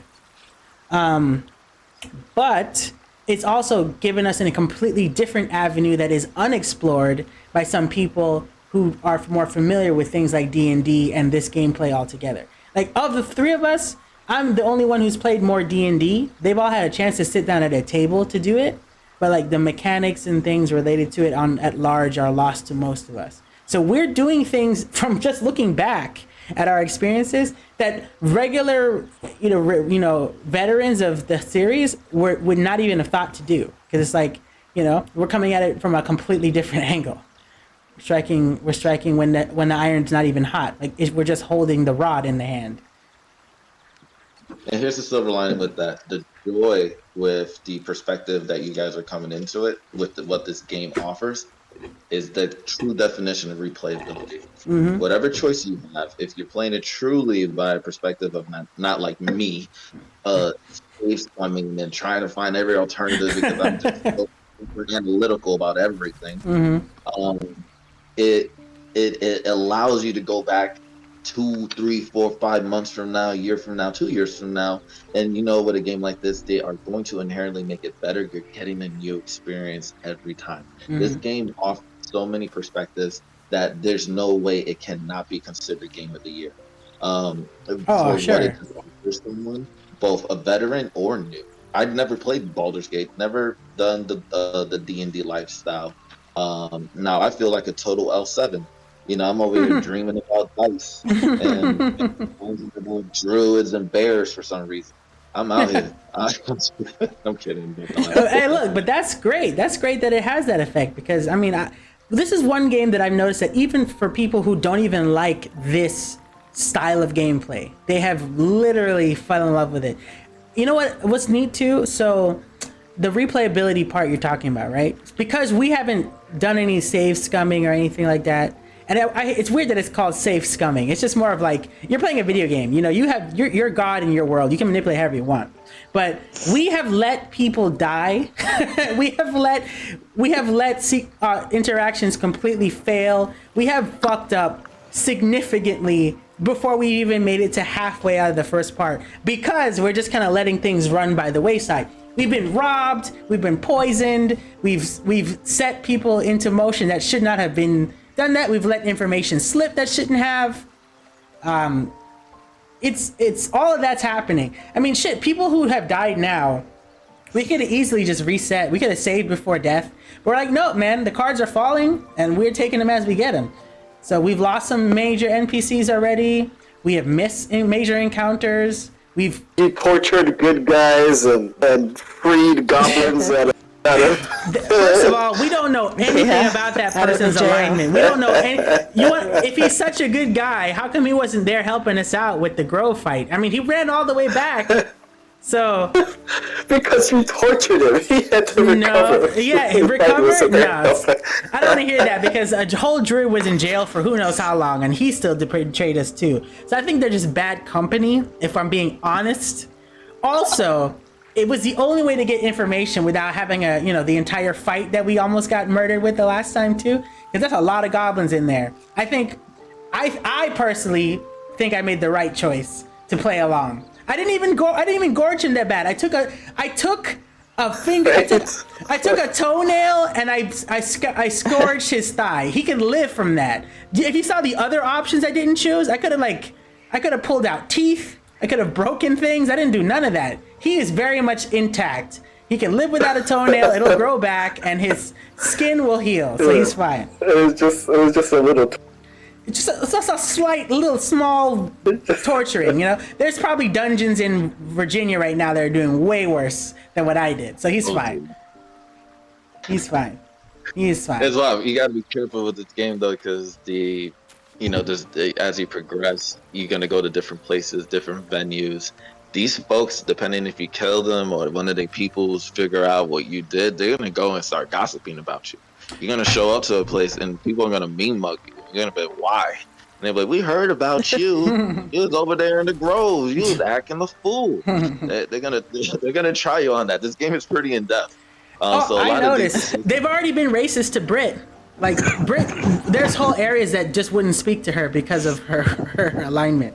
So the fact that she's a drow, they're like, nah. Mm-mm.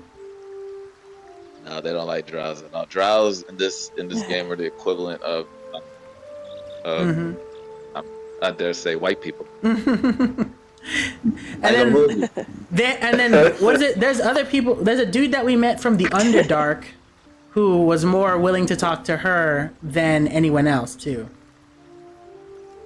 Which we still have to go to. Like, actually, what I was really hoping that one of our fourth person could show up so we could do this is let me teleport out real quick. There is apologies. I didn't mean any context as far as like white people. I mean there's context to it, but they know. Look, my chat is not, my space here is totally open for that kind of conversation. It's fine. Any fires that are there, we put them out. But that's the reality, because even in the D&D world, right? Even in the book, they are written that way too. They're pompous, they're overzealous, they kind of err on the side of nefarious activity. They will enslave groups of people if given the opportunity. So we know what was being done when they were put together. So, and the thing they worship isn't all that fantastic either. So yeah, we're in agreement of what is being described by the drow. But it works great for rogue. It works fantastic for rogue classes. So we got to travel through the Underdark. There's the Githyaki Dragon Master that is fucking with us. We still have the Mountain Pass to get through. There's some things at Walking's Rest we didn't touch. There's a whole area southwest that we didn't even explore that has ground to get. I mean, there's a whole part of the Nautilus ship that we didn't even fully finish looking at, which we could do, which I don't think has any story-related stuff, which realistically I would like to do, since that shouldn't really progress us much further than anything else without our fourth person. Who the hell is this? Okay. Why is she... Did you ever find out what this thing is back here?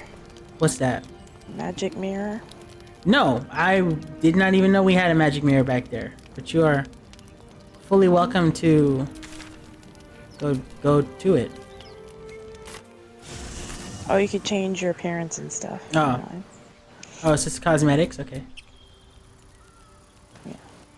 So is there anything else that you think we should be aware of as far as so much like synergizing our abilities? Because I was looking at... Oh, the mirror just got added. Okay, so that's a quality of life feature. So I was looking at...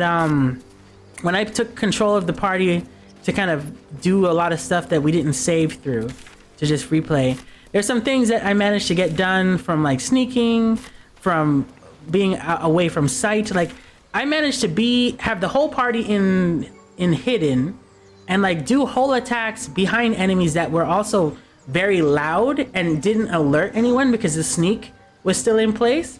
That's kind of overpowered to me. The fact that I can still be in effective silence while like casting full magic and blowing things up, and like a lot of that was popping off. Is that just normal? Is that just how that works in this game?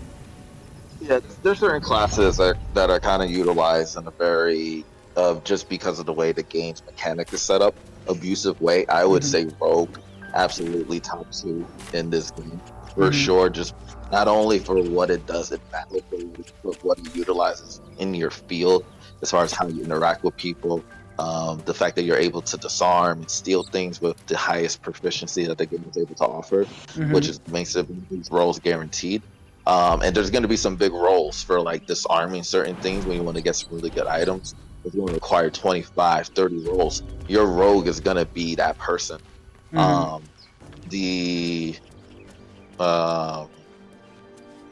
The thing with sneaking around and hitting people is when you're in dialogue options, your other characters don't need to be locked in the dialogue option. You can separate and start positioning yourself in a proper position, as you may be aware, before the battle starts. But while you're doing this, if you're in turn base, when you hit R3, it shows you where everyone's vision is.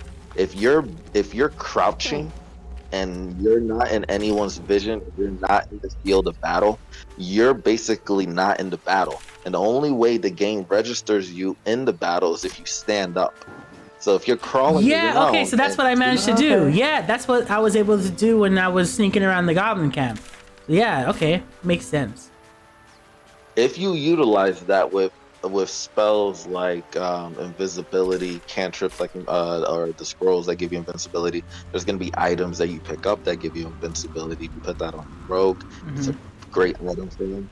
You can sneak around, and even if you're in the battle, provided you're crawling down or if you're invisible, you always get that advantage attack with your range. So you're basically just staying far away from everybody, just shooting them with arrows. And if you give them your rogue those really good arrows, like the fire arrows, the bolt arrows, those arrows you find in the field, with his high dexterity that he's built around, he will be doing amazing damage. Which is what I imagined, because I figured so what ended up happening is when we were doing that, like their critting ability was Brit's character, her crit is like doubled each time, especially with what she's wearing now. So she's get bonus checks to when she's invisible and or hiding, and then double to her crits. So when we did that, she was literally one-shotting enemies that normally would take us at least a rotation to kill. So yeah, it was pretty fucking wild. Which is what I'm trying to get Brit more in line to focus on, because right now we're all kind of just playing it like a bunch of apes, where we're just unga-bunging our main attack and secondary attack, and just occasionally cycling through abilities. Now that we have positioning and staging and stratagems that we can actually work, that I'm better understanding on how they utilize in this game, I think we'll be better off in some more encounters. Because like, there's some times where we're in turn-based mode that we shouldn't all have to be like that. Especially with Brit, because she can hide. There's literally no reason for whole encounters to even trigger, because she can just be hiding through the whole thing and then just pop it whenever she's ready to. Free movement, free action, walking around, doing all that fun stuff, all that fun ninja stuff. I just need to figure out what Brit is building as a whole, so that I'm not gonna guide her, but I'm just gonna figure out like where she's actually going, so that way when I know, when she says, hey, I'm doing this, I'm doing that, then I can say, okay, this is better how we can strategize to utilize it for the group. Now, compliments to the character you're choosing, which is Monk. If you're talking about, just going out and just putting just work in, what what Brit's rogue does, as far as when it's in the shadows, your monk is doing in the light. Depending on where you went with your monk, the keeping him barehanded does him justice as you start to level up, because he's the only one who doesn't need a weapon. Right. To go ahead and start rocking out damage. Now, if you choose to put a weapon on him that he's proficient with, depending on what that item's ability does, it just utilizes his class so much more. But as you're traveling, you will find items that complement unarmed attacks, which is specifically catered towards your monk. Right, that's what I was reading. Yeah. Items, it's awesome. It's truly, truly amazing. That's what I'm hoping for. It's definitely something to look forward to, for sure. For sure. I would say one of the harder classes in this game to work out, it would definitely be something like a druid. Druids are kind of a niche class. Even in the tabletop way, they are too, because it's like, it's, again, when you play a character that benefits on very strict conditions and like very unique encounter bonuses, it's like you're essentially setting yourself up to subclass immediately, because like your primary things just don't show up as often as you'd like them to. I think that was a problem that actually happened in Diablo too. There's a big issue with that, where like the druid class just did not get ground until way later in the game. Interesting. I never got around to that game. Would you recommend it despite all the I could never recommend it, and not just because of the problems that happened with it. It's just, it's not my kind of game, because it got to me very mindless. So maybe it's just the way I built, because when I started playing Diablo with Diablo 3, and I made a necromancer just because I wanted to eat flesh and like throw zombies at people, and it got to a point where I could just keep eating flesh and throwing zombies mindlessly, to where I didn't have to interact with the game at all. I was just literally sitting there holding X and R1 so that I could just eat flesh, heal myself, throw zombies, and then they just kept doing everything for me. And it's like, I never wanted to be that passive in a game. I wanted to be, if it's an action game, I want to roll, I want to dodge, I want to reposition, I want to do all that. And mind you, I was playing on a very hard difficulty, but my zombies and my flesh minions and my long-range vampirism was just doing it all. And then with the new game, it being an MMO style of thing, you have that kind of mindless combat mashing of the X button type of deal. And then the occasional PvP area where somebody is going to just mindlessly mash and mush your whole party together. Now, the benefit to Diablo 4 for me was the story. Story was really cool. And if you are somebody who likes to go through narrative and learn and develop, that kind of part of your mind, go for it. But the gameplay, I did not find it very engaging. It was one of those things I could just brain off. Like, I would go and play it, and I would have whole conversation on the phone. I'd be doing work. At one point, I put a weight down on my X button just so I could let it farm for me, because I knew I was never going to die. So, nah. Yeah. That's hilarious. Yeah, so, that sounds like a true AFK game. Yeah. Something that belongs on a mobile phone. Yeah, and I think it was already being developed for a phone, and there was a whole big thing that Blizzard got like pissed, like people got mad with. Don't you have phones? Like, no. Yeah, no. What's more fun that's Diablo-esque is Gauntlet. Gauntlet is way more fun, because Gauntlet, you don't get like this crazy overpowered like massive things happening on screen where you can't even see what your character is doing. You get, you have actionable moves, you have dodging, you have rolling, you have stratagems you have to build around your class. You have to be very particular about your healing, because you don't have just a massive potions on you and a passive heal. You gotta, your restoratives can be destroyed mid-game. There's like a co-opetition effect to it, where you can steal from your friends, you can break chests and destroy money so that they can't be built up. Like, there's a little bit of that going in there. Death is a roaming creature in the world that you can accidentally summon, and he can kill you in one shot, or you could take him out and get bonuses. It's more of a game in that sense to me. Diablo, I thought was going to be like Gauntlet, but it ended up just being something I could set and forget, and I hated that. I want to be in it. I want to be fully engaged all the time, and it was not me. So you're an individual. would be immersed. Yes, absolutely. That's why I love stuff like that's why Dragon's Dogma right now is so exciting to me, because the thing with Dragon's Dogma is even though I cannot play that with friends, which is the biggest pain to me because they give me 3 other companions to rock with, if I want to, I can make those companions play the way I would play things, and then they can build up strategies based on what I have done. Like the coolest thing that's happened to me in Dragon's Dogma, the first one, which I beat like 80 plus times. I beat it so many times that I have a record for completion in the global list for that story. And then when they added port stones, I was mentioned in the list because of my time completion. But the thing about that is I love the climbing mechanic. So I can grab like monsters when they're flying away. I can grip to parts of their body. I can cut specific limbs off. I can strike specific locations.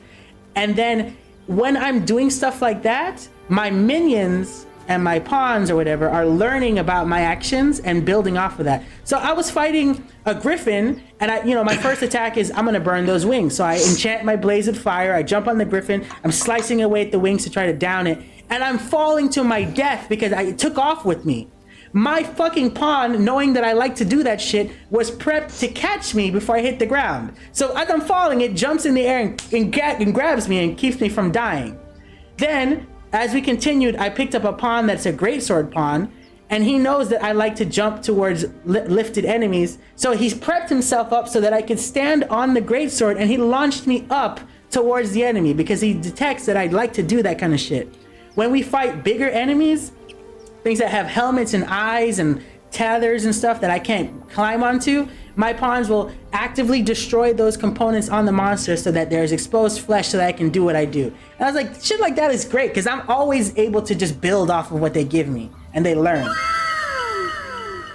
Yeah, that's just phenomenal. Yeah, Dragon's Dogma is a shit. Hold up. I'm devastated because I played the game and that perspective, I didn't even get a grasp of that. Maybe because I played it when I was younger. But how much younger would you say were you? It was, what, 22, 23? So, did you beat it by chance? Do you recall, or do you not remember? I got like maybe 3 hours in. Oh, damn. So you really didn't get a chance to. So, like, after that, so the thing that really killed a lot of people is after they give you this really awesome Hydra battle in the very beginning, right? You get that camp fight with the Hydra, you get to see the head thing working, and then it slithers away. And then right after that, they give you this slow ass, like, escort mission of a bison to the main city. And in the process of doing that, they let you see the world outside of that bison mission, but you can't deride from it because then you will fail and you have to do it again. So it kind of landlocked you a little bit. But what happens is after you do that and you get to Grancis, you get to sit down and learn about the pawns, the pawn table. You can assign their vocations and their behaviors. You pick up other pawns. And as you do fights with it, the pawn is doing this passive experience gain thing. Like you're treating it like a Pokemon will. And it's learning as you're doing stuff. The AI was picking up things that you're doing. So if you made them a mage and you said, I want you to be more focused on spell casting. If they see that you're getting pinned down or you're getting beaten up or like you're fighting a particular creature a certain way, they'll do casting spells to better aid you. Like I taught my, thank you for the sub, JR, I appreciate you. I taught one of my pawns like Maelstrom, which is like the strongest wind-based attack in there. I didn't know how long the casting was, and I watched my pawn like leave an encounter a little bit and go back a far distance. I thought they were trying to tell me to leave the fight. So I was preparing myself to disengage. What it was doing was getting far enough away so they could cast this long-ass spell effectively and basically throw a damn tornado at the enemy, which I did not know they thought that far ahead. So... Yeah, that sounds like a And like, you know what was crazy is because the spells can be cast anywhere, right? Like, and they have to react to like the real area. So like, if I ask my pawn, oh, cast meteor and summon meteors from the sky, I better hope I'm outside, because if we're underneath something, they're not going to get there. They're not going to, or if the space is big enough, they can cast meteor from inside where we are, and then I will be blinded by just a flurry of rocks from space. And then if we're in like a hallway and they cast Maelstrom, we will not see anything. We will just hear the lacerations of wind of the enemies that are in the area. Because I can't see shit, but everything is dying. So I just have to trust that it's doing exactly what it needs to do. But that's stuff like that. You know, you can ice things over and make platforms. You can set things on fire. You can electrocute things. There's a mage class called a mage knight or magical knight, where you can essentially place an orb of an element and then swing your sword at that element, and it will send off homing attacks of magic as you're swinging. And then you can put that orb into somebody, swing at the orb, and then their physical body will burst those same homing effects elsewhere. And your pawn will see that and then double down and enhance the magic of that attack. So if you're doing it with lightning and it has lightning, it'll cast lightning into those and just extend it. There's so much shit that was happening, like, that I couldn't even think about until I reviewed it later. And I was like, this game is amazing. I just wish I could do this with other people. Are you, am I correct in assuming that they mentioned some sort of announcement for a part 2? So yes, Dragon's Dogma 2 is happening right now. They're doing their little marketing campaign. They're showing the teaser footage of it all. And what's interesting is they had an MMO prior to it, and that was multiplayer. Like all of you, this is definitely a multiplayer game. But for some reason, they chose to go back to the original formula with you as a player and you having pawns. Now, maybe they may add something later down the line that has multiplayer to it, but at present, it is the same way. It is what it was before. You have pawns, and you are the Arisen, you are the main person, and you are leading these pawns towards the end goal, which usually is to kill a major dragon that steals your heart, which is what makes you Arisen.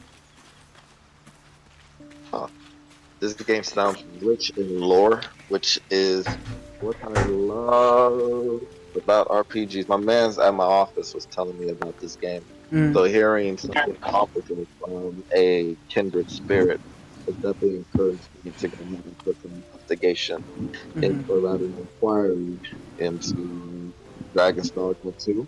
And maybe even going back into Dogma 1, assuming maybe they do like a remaster or something. No, it's worthwhile, especially if you didn't give it. So the one thing I would say, and this is just a thing I've heard from people who are more into the open world things, the turnoff that they felt about Dragon's Dogma is that to them it didn't feel like a true open world, and the reason for this is that all of the enemies are where they will be where you first met them forever.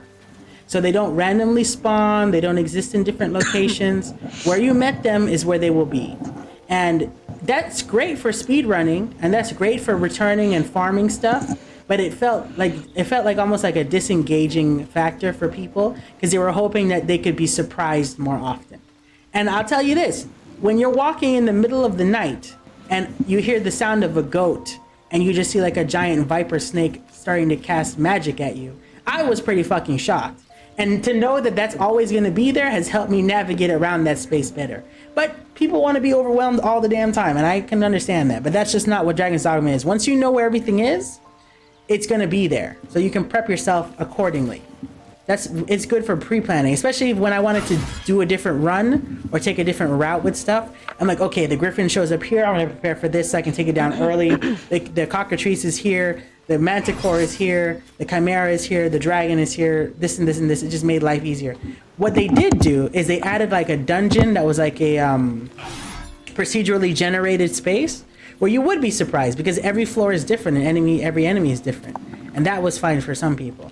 You know, but it's take it or leave it. It depends on what you like. If you want to be constantly surprised, maybe you go play Skyrim, right? You go play Skyrim for that. Rob, did you just swing? Did you just swing? That's why I had to see what would happen. Well, She's man. What's wrong with her? Since you're here, a healer. We have to take a rest for that. Yeah. Rob, since you're here, I did want to see what other skills you got because you've been spending a lot of time rebuilding your character. So what did you get? What did you give yourself? Oh, I just the feat I took was a great weapon master or whatever. Okay. So it gives me an extra hit on if I land a critical hit, and it gives me an extra 10 damage by regular attacks with a -5 penalty to some attack roll or whatever. So let me see. That's your greatsword is 4 and 14. So the next question I have is, now that I'm looking at weapons for people, can weapons be enhanced, or are you just looting to find the next big thing? Looting to find the next big thing. Got it. There's certain occasions where you'll find like pieces of weapon. You gotta kind of put them together to form a weapon from the parts. There's a place where you basically forge weapons. It's kind of its own thing without spoiling it too much. But it's pretty bare bones when it comes to the diversity of the weapons. It's just finding weapons that have certain things or builds or abilities that would complement maybe a particular build you're looking to accomplish. Okay. But with that, I'm actually making dinner. Alexa, stop. I am going to go ahead and let you guys go. All right. It was a pleasure talking to you. Please You enjoy too, the game. thanks. I'll probably watch your stream. And much appreciated to you. I really thank you for all that information you shared. All right. Hopefully, I wasn't too talkative. I'm currently. No, you're good. Appreciate it, bro. Yeah. You guys have a good night. Okay. You Be too. safe. Bye. You too.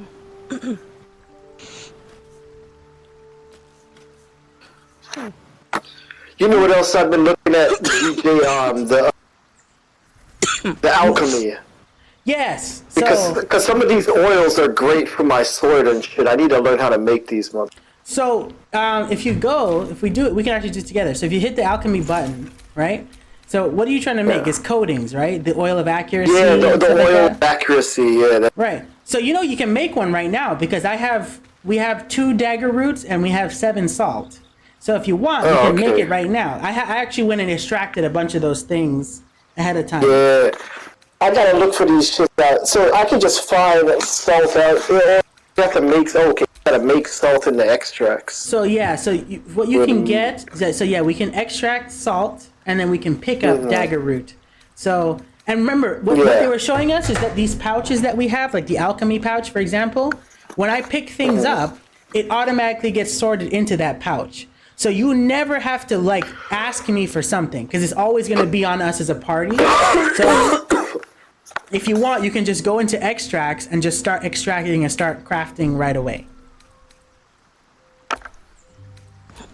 So like right now we can make like elixirs of fire resistance, of bloodlust. We can make different kinds of potions.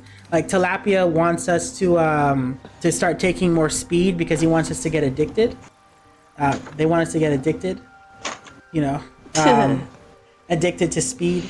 JR, you have to what were get you saying? Because I don't see any dagger root. Or No, dagger root. I've already done it. I've already extracted it all. Oh, you did it. Oh, okay, all right.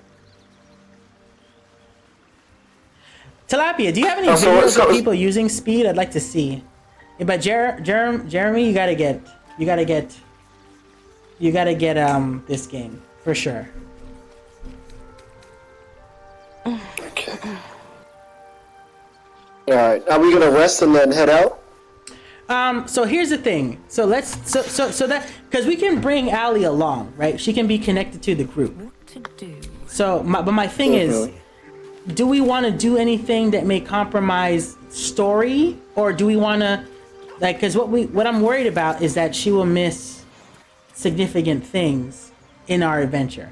So what I think we can do that won't mess us up too much, I say, let's do some of the tertiary things that we didn't do, like that cave that has the owl bear in it. Some of those things that were in the outskirt areas. I mean, I met the devil before you got here. Like the actual devil approached me in this game. So can we do any of the companions have a mission that we can do? Can we take one of them and leave Allie? Let's look, because the only thing is when we do that, she won't gain experience. So if we do that, I thought she would gain experience anyway. I thought it was just party experience. No, only in party. Yeah, only the members of the party will gain experience. So let me look at our journal real quick. Where is it? Where the hell is the journal? Character. Oh, it's in the character sheet, right? No? Where is the journal? Yeah, There it's it is. it's a leaf. Yeah, I got it. So quests, companions. Okay, So we I'll be still right have back. I'm like going the to the shadow. bathroom. Okay, we have the Shadow Heart quest. We have the thing that we did with Karlach for the paladins. We have the thing that with the Githyanki. We need to find the Kresh. We have the pale Crush. elf. But I think that's like a main story thing. We should take Ali for that one. It could be because he's also a companion. Yeah, they say compare. Yeah, then we have the one for Will. We have the Grand Duke bit that you found when we opened up that room. So yeah, you know what? Let's do the owlbear bit. Let's just do, because there's a lot of little areas around us that we didn't use.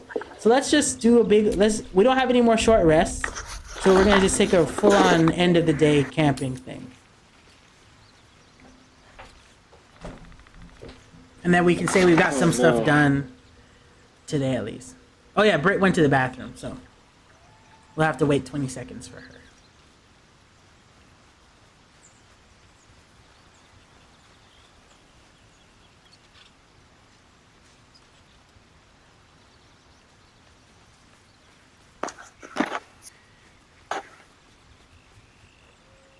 Oh wait, no, we really can't do anything until she, What the hell?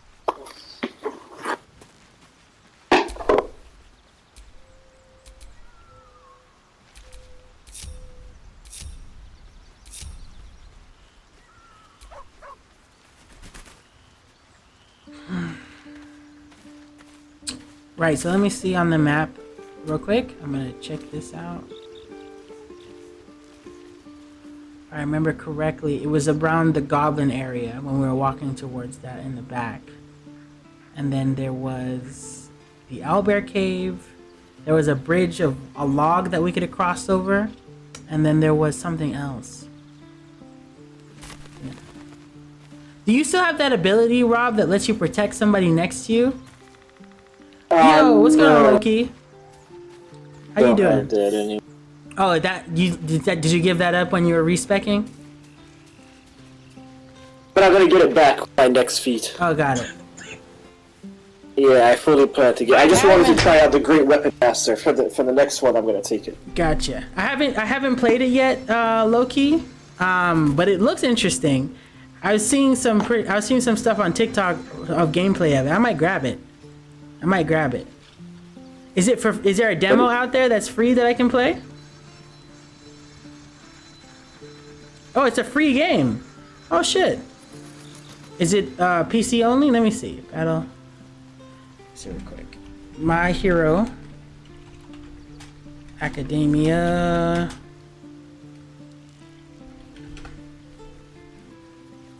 My Hero Ultra Rumble. What is it on? And is it crossplay?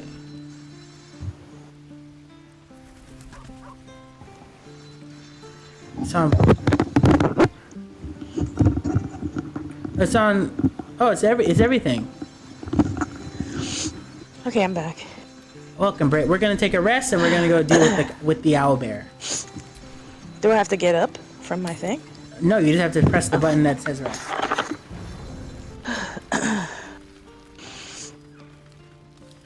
What the hell is going? Why is he there? Hellsfire. She's coming.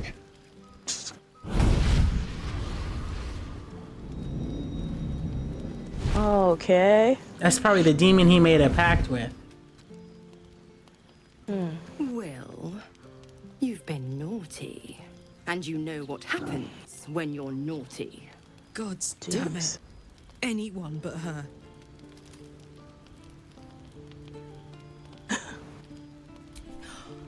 Well, Aren't you a luscious thing? What the? stinker! You kept me a secret? Time to let the Hellcat out of the bag. Call me Mizora. She's cool looking though. I'm Will's patron, the fount of his power. My pet's been unruly. His face when he and heard his that. leash needs a yak. Yeah. Oh shit, We that had actually a worked. deal, Will. But Karlak's still breathing. I've taken Are these more people like shits gods? than you, Miss No, Laura. she's just a devil. And at least those can be buried after. That's no kind of talk for a lady. It's pretty powerful, it seems. By Yeah. the way, Karlak, Zariel sends her regards. You told me! Devils only! She's a tiefling, not a monster! How precious. The little pupster's found his bark. Clause G, Section 9. Target shall be limited to the infernal, the demonic, the heartless, and the soulless. Karlak meets the criteria, pet. Trust me on this.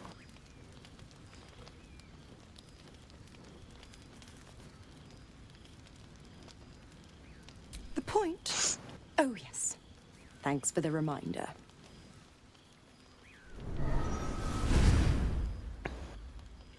Will burns in the fires of Avernus. The lightning storms of Dis strike his flesh. His soul passes through each layer of the hells, Oh shit. gaining their essence Oh my god. and their torment. Yeah, do anything for buddies. Stop this bitch. Alright.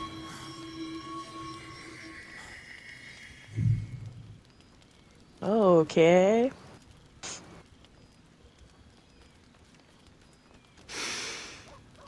That's better. What the hells have you done? A promise broken, a price paid. You know the terms. Get used to the new form, pet. There's no going back. Some magic even I can't undo. Now, let's see how the frontiers fare without their precious blade. Karlak, keep an eye on him, would you? I'll be keeping mine on you. Oh, and Will, don't forget, our pact still stands. Ta-ta.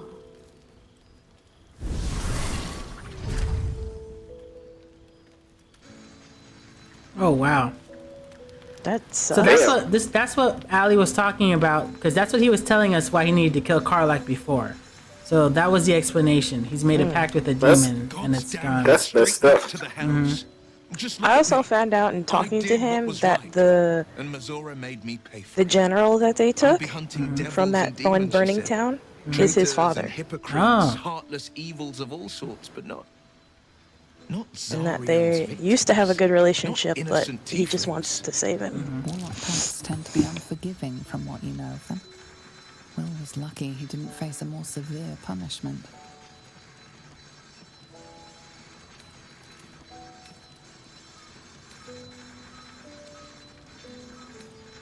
Yeah.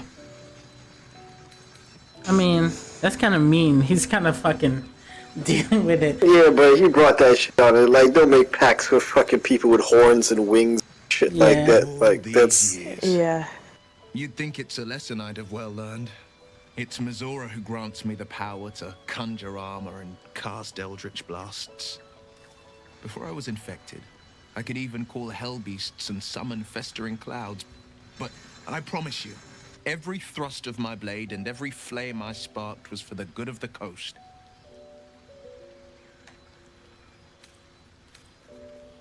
I can't utter the terms or circumstances of the pact. I can tell you most all else, but the pact, I'm forbidden, unless Mazora permits it. But I'll say this. The moment I pacted myself to Mazora, I have not regretted for a heartbeat. It was my proudest deed. It was worth the sacrifice. All I can give you on that is my solemn word. Interesting. So Okay. it looks like he had fully planned for that. No lie. yeah. He was willing to pay that price. So Yeah. I'll be honest, soldier. I'm reeling. Will hardly knows me, but he chose my life over his. Been a long time since someone stuck their neck out for me like that.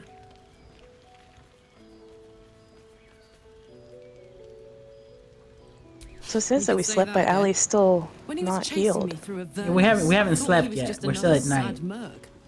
How wrong I was. Interesting. Yeah, now we will sleep.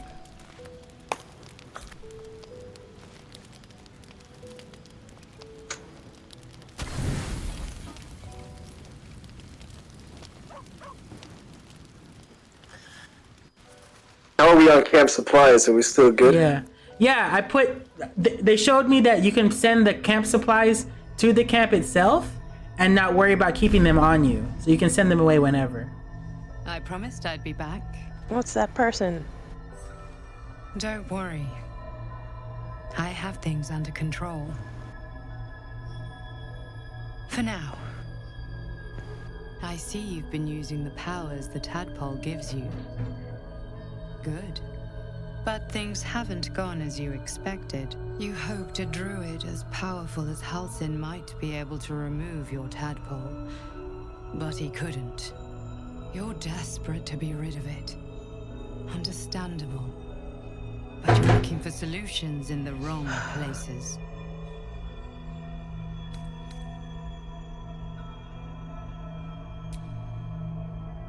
Yes. Halsin is correct. Your parasite is unusual.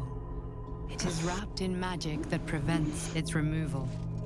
Until the source of the tadpole's magic is destroyed, any attempt to remove it will kill you. You are lucky that Halsin knew this. His instincts are right. The parasites are merely a symptom of a greater sickness in Faerun.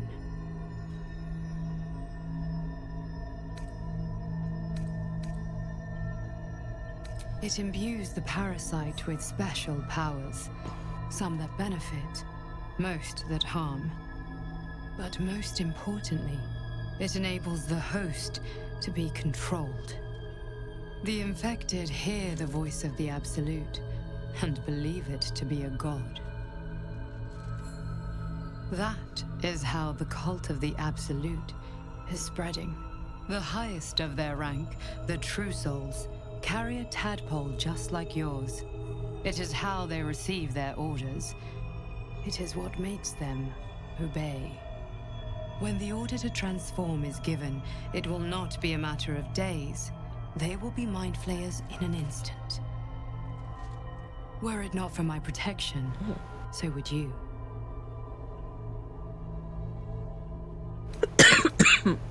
Because I am just like you. And I need an ally. Just like you, I was infected with a mind flayer parasite. Just like you, I seek to be free of it. I've been trying to escape from this evil for a long time. Once, I almost succeeded. Now, through you, I've been given a new chance. You can go where I cannot, and I can protect you from that evil. If we work together, we may turn this around. Hells, they need me. I have to go. No, I can handle this. For now. The power I used to protect you, I stole it from someone. They want it back. I will hold them off for as long as I can, but sooner or later I will be worn down. You must discover the source of the magic that controls the parasites before that happens. The cultists are gathering at Moonrise Towers. Use the powers your parasite gives you to convince them you are one of them. And when you find the source of their magic, destroy it. Go. Our freedom depends on it. Moonrise Tower has been mentioned so often now. Like, Yeah, no. That seems like the spot. I promised I'd be back. I have to do Allie's version of this too. Okay, good. She can see I it have on the things under stream. control. Oh yeah, I'm gonna. No, listen. Oh, can I listen into that? No, I See can't. if you're using the powers the tadpole gives you.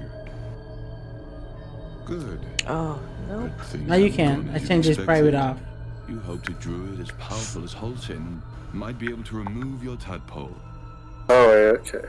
but he couldn't. You're desperate to be rid of it. Understandable. But you're looking for solutions in the wrong places. Your parasite is unusual. It is wrapped in magic that prevents its removal. Until the source of the tadpole's magic is destroyed, any attempt to remove it will kill you. You were lucky that Halsin knew this. His instincts are right. The parasites were merely a symptom of a greater sickness in Faerun. The Absolute's aims are not yet clear to me. But its progress towards domination is clear. These parasites are more than illithid spawn. They are vessels for control. The infected hear the voice of the Absolute and believe it to be a god. That is how the cult of the Absolute is spreading. The highest of their rank, the true souls, carry a tadpole just like yours. It is how they receive their orders. It is what makes them obey. When the order to transform is given, it will not be a matter of days. They will be mind flayers in an instant. Were it not for my protection, so would you.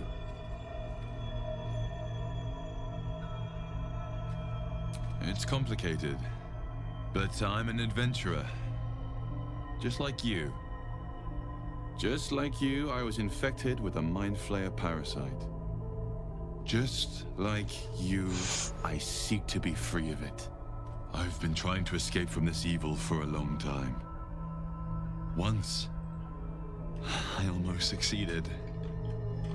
Now, through you, I've been given a new chance. You can go where I cannot, and I can protect you from that evil. If we work together, we may turn this around. Hells. They need me. I have to go. The power I used to protect you. Oh, so they say pretty much the same thing all the time, even despite our choices, because we've all pretty much said similar things and got the same information. Looks like. Yeah. Okay, great. Let's All right. Let's travel to. I think it was. Which one are we going to? I think it was Emerald Grove Environs. I'm trying to remember the best way to get back to that. Because I remember we passed like a boar and some shit. So... yes, we need to go... actually, I'm sorry. We need to go to the Risen Road. That's the where we need to go. The Risen Road is up north, and then we'll backtrack. We'll double back, because that's where that cave was, if I recall. Can you Slave Alley to you?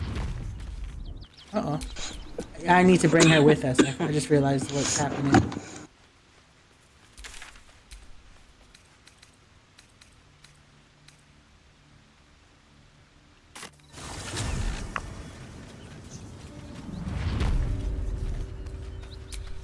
Is that blood?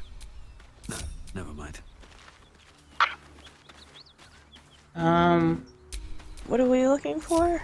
The owlbear thing? If you L2, if you... I got it, I got it. Okay, yeah, there. So she's grouped to you now. The owlbear cave was around... because remember how we like hopped and skipped over some things? So, in that direction of the hopping and... oh, okay. yeah, remember I had you jump over a river, Britt, and you had asked how to do that? It was in that direction. Yeah. Okay. Yeah, it's over here.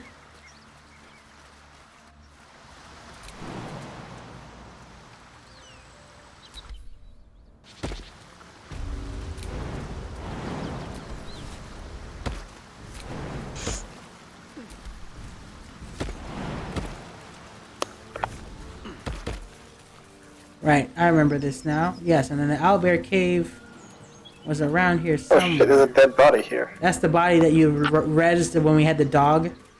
You rezzed it and oh, okay. Yeah. Chance I'll fit in there. Wait, do I have to jump again? No. Yes, it's across the river. Oh, you're still trying to figure that out?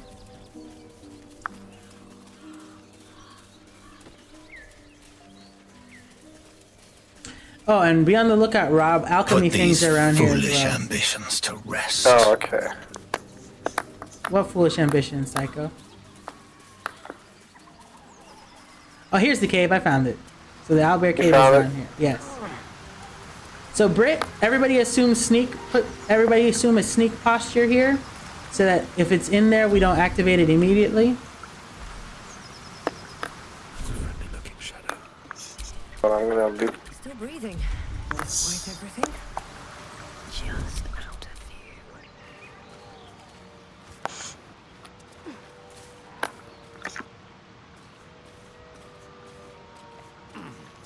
Oh, the jumping of the river.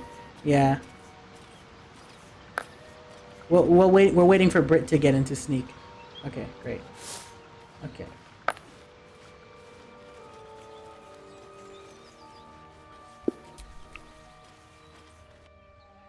Oh, it's a whole other area. Like we're going inside of it. Okay.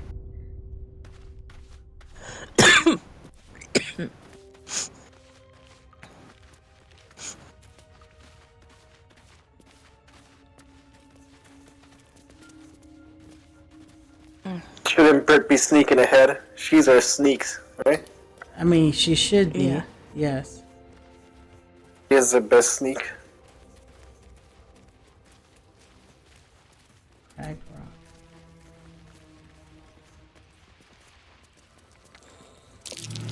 Looks like a shrine to Seluna over there.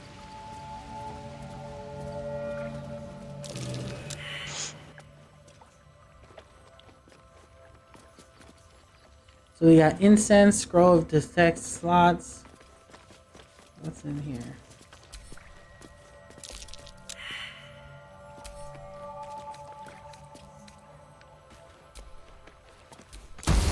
Oh, There's magic. so it's an arc. It's protected with arcane. So I don't have anything to dispel arcane. Let me see what actions I have. Does Britt or Allie? I'm looking right now to see. I don't think I do.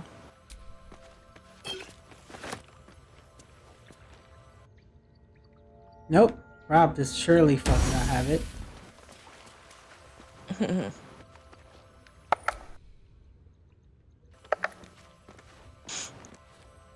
We'll have to figure that out because I don't know if any of us actually has arcane knowledge to decipher what that is. I don't even know where I can see that. All right, we'll have to think. We'll have to think about this. How are you doing that without taking hits? Though I'm pressing square. Yeah, let's stop fucking with it for now. We'll figure it out. Now that we know that it's in here, we can deal with it later. I want to jump over there and see if there's anything.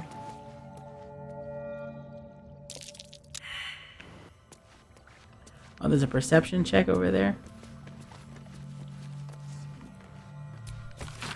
Yeah, there's a book behind the statue. Yeah, did you grab it or no? No, because you told me books are not important. No. Oh my god, Bray. I said if it's red. If it's red, it's bad for you. Oh. what is this book right here? The War Between. Yeah, I just read it. Ancient Tome, Silver Radiant, blah, blah. Okay, it's not really saying anything of importance. Somebody wants a glass chalice. I mean, you can pick it up if you want.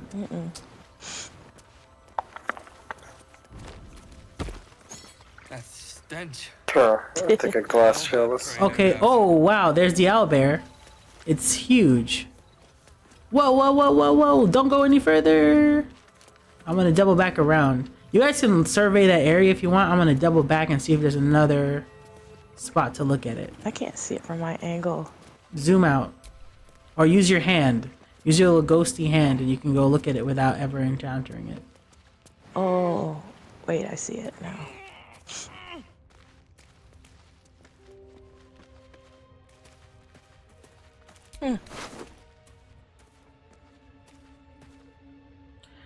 Where's that perception check that you want me to try? Back at the statue, Tilapia? Okay. So Rob or Allie's character can do it? Okay. Let's see. Oh, that's right. They didn't jump back there because we all failed it. Rob, do me a Rob, jump back there. Yeah. Yeah, I'm gonna try. I'm gonna make... Out of sight, out of mind.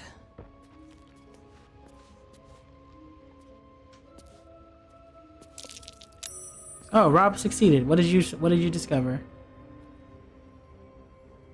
Prayer sheets. A prayer dedicated to Out of sight. imploring all to accept the Moon Maiden's blessings and share in her bounty. But you didn't get a religion check. Where was that religion check at? No, my religion failed. It's on the paper that showed up. On the prayer sheet that showed. Oh, so we gotta come look at the prayer sheet? Okay. Yeah. You know, we probably don't have to sneak anymore because we know where the bear is, so I'm gonna come out of hide. Okay. Waiting with bated breath.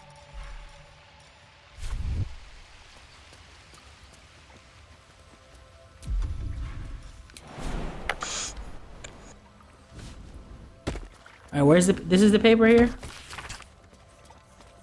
Yeah. Religion failed. Let's move. Get the monk. You should pass that. Nope. What the hell? All failed.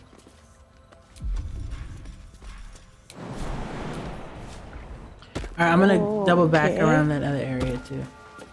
Oh, she's talking to somebody who doesn't want to tell us? Quake of its Okay. heavy I know. I said I footsteps don't know. before I you don't know what happened. She's Owlbear. It's You're I'm talking interacting to with the the owlbear, fucking apparently. owlbear. Lord, how did this happen? I don't know because I wasn't in the line of sight.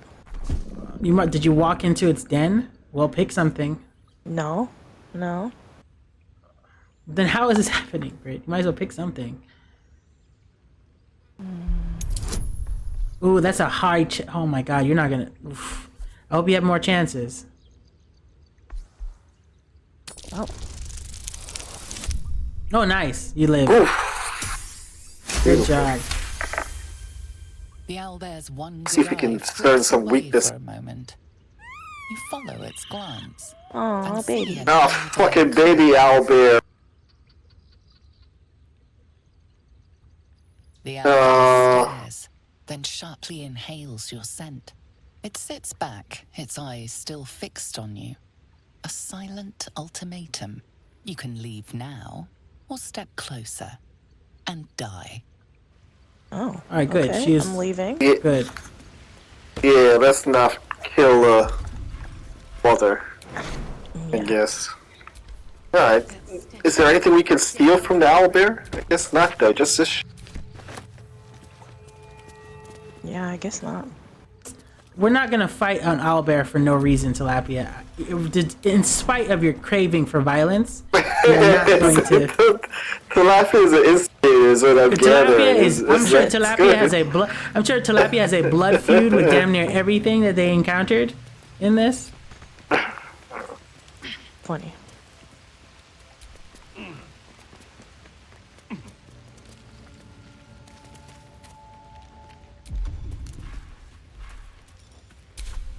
There's a dead person over here. Oh, is there? Is Albert over there? Let me click just in case.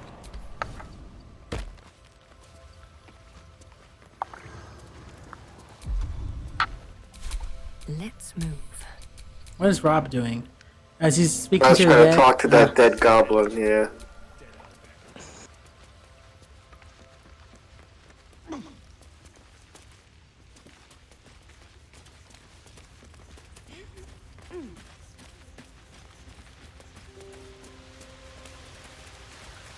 Okay. It just goes to the baby's nest. That's it. Oh, We gotta get some barbarian clothes. it's just another... Oh, wow, it's looking over here still. Huh. Okay. So that's the end of this area then. Okay. So they must Oh, have look at killed those this footprints. goblin. Alright, we didn't murder an owlbear. Yeah. You should have used that scroll of animal thingy so we could have talked to it more. I'm curious about something now that I think about it. You have a scroll of animal We talking? we have a scroll. Yeah, we do. Let me. I think I have it. Scroll of.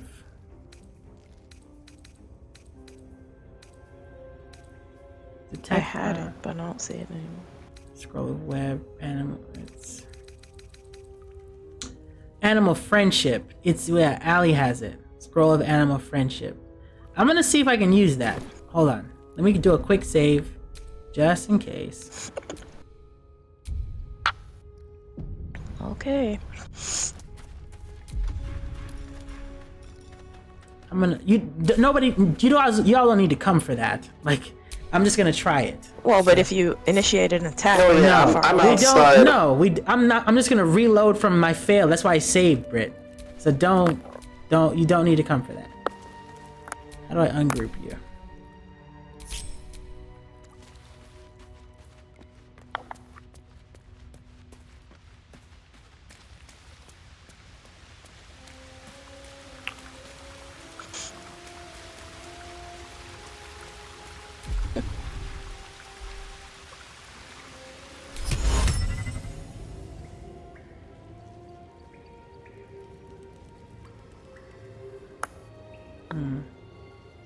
Good idea, I think.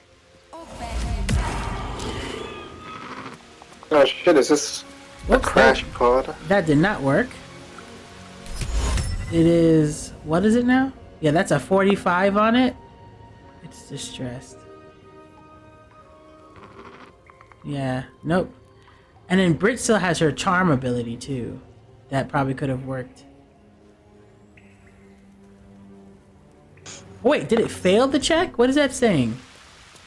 It's got like a purple aura on it. Let me see.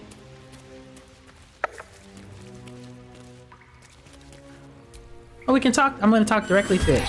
Never mind. Loading the save. Whoops.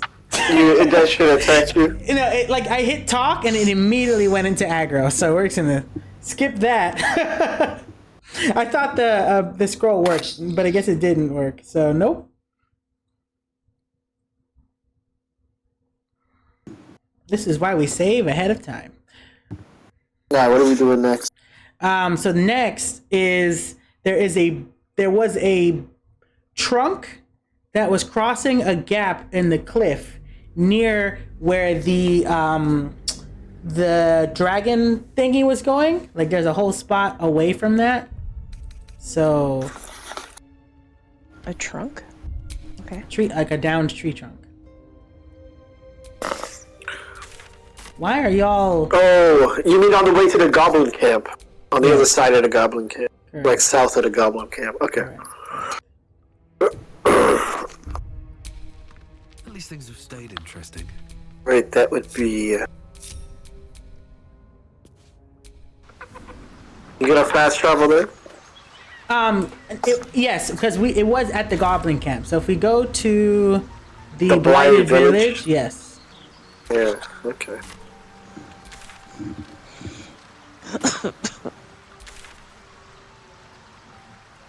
Fucking goblins.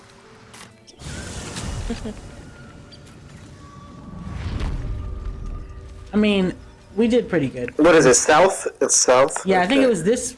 Not, it wasn't specifically this way. I think it was this way.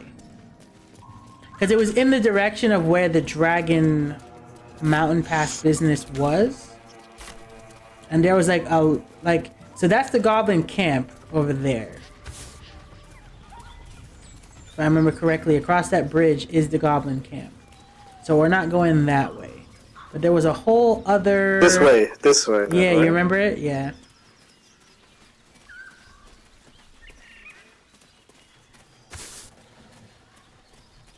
I think we could go over here.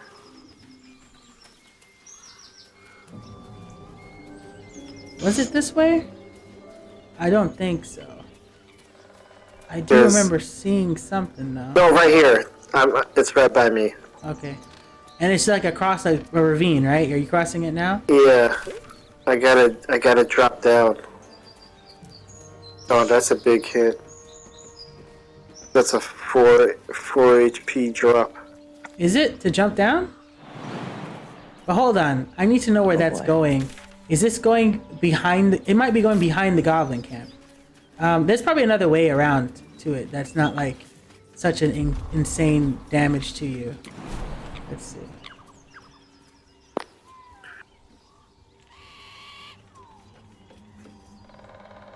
No, it all looks pretty bad. Sketch. I'm using my visual to see how far this goes. Okay, so if we go this way, it pretty much goes more into goblin camp territory. Is this a witch's house? There's a the stash? fuck is this? What is all this down here?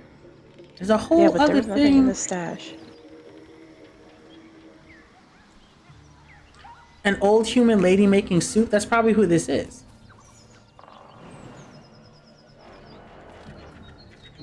You know, hey, there's a whole other way down underneath that doesn't require us jumping. Let's go that way. Okay.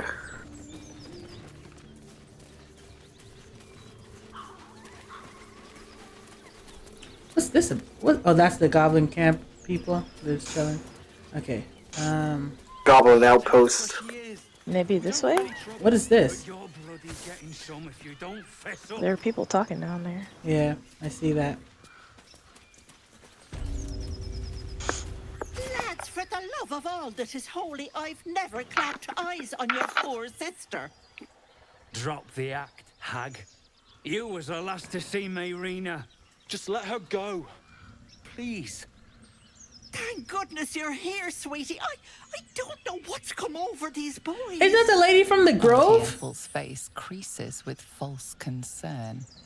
You realize she's Yeah. lying about seeing this girl, Mayrina. Stop this. We won't ask again. Careful. Don't trust a word out of her mouth. Our sister went to the hag, and we ain't seen her since. Hand over heart, I don't know their sister. She's definitely lying though, because my little I succeeded a check on that. Where is she? What do you want to do? Do you want to tell? Do you want her to like tell her about that? Like I don't know what this is. Okay. All right. Fuck Auntie Ethel. Bollocks! You were supposed to rush to my defense, love. Fat lot of good you are. Some advice? You ever darken my door, you'd best have that head bowed and an apology at the ready. Bye-bye now. Bloody hells. She just disappeared. Ain't seen nothing like that before. She was our magic She could person, shoot so fireworks out of her backside for all I care. The hag has Rena. Oh, that's a fine. How'd you do? She just disappeared and peaced out. Is that what happened? It's our sister, Mayrina. She's... No, you're still talking to them. Huh? She was in a bad way after her husband died. Started saying weird things, like how she was gonna bring him back. Next thing, she's gone looking for the hag. Of all the stupid things to do. And we haven't seen her since. And no good ever came from dealing with a hag. None of this matters, all right? We need to get her back, and fast.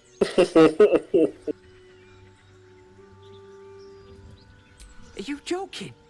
I ain't got a clue who you are. No way I'm leaving Rena to you.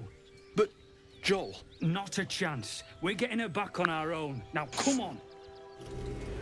Alright, good luck then.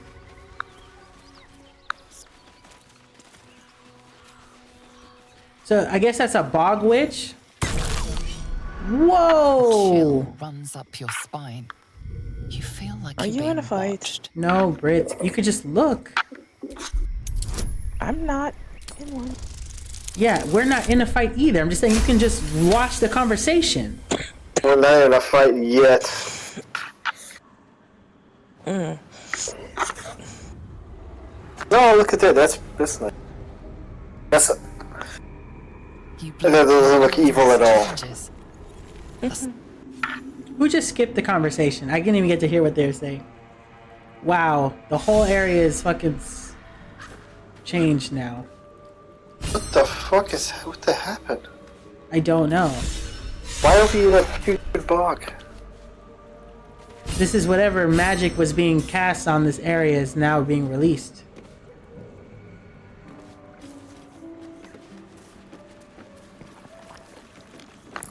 This is the old hag? I don't know. Love note. Love note. I don't know. There's something over there with... Auntie E. Yeah, it is. Read that note. It's that crazy bitch. Britt, please get out of sneak. Like, you don't need to be sneaking everywhere now. We're not... I know, but there's something over there that will fight. Where? Hag women. Oh. What do you see that we can fight? Yeah, I don't see anything. Right. To the right. I see a swamp. No, there's no red. It would be red. It would be red. Yeah, where? Yeah, I saw the red, but they're walking back and forth, I think. Can you see further than us because you're a rogue or something? Oh, yep. There's a. Oh, ahead of us? This is a... This is a red cap. I don't know what it is, but...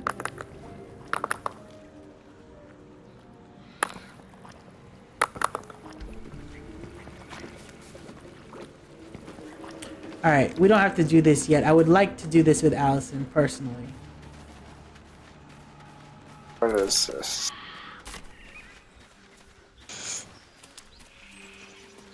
Can we back out of this magical bog? Yeah, just leave. then? Yeah, I'm literally out of the bog already. Oh, okay. Something over there.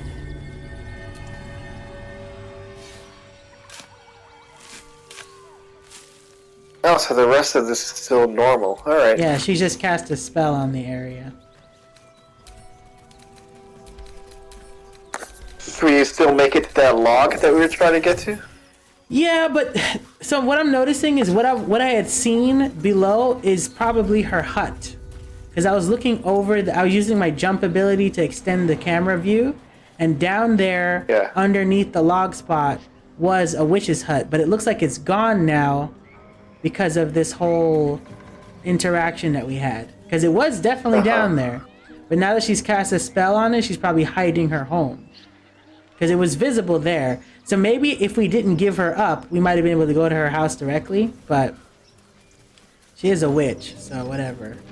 So that area we know is a witch's spot. What is this?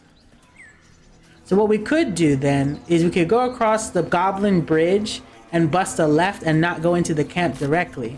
That would make the most sense now. Because I already killed those dudes at the front that we had dealt with. So the left side probably has nothing. Probably just small encounters that we could deal with.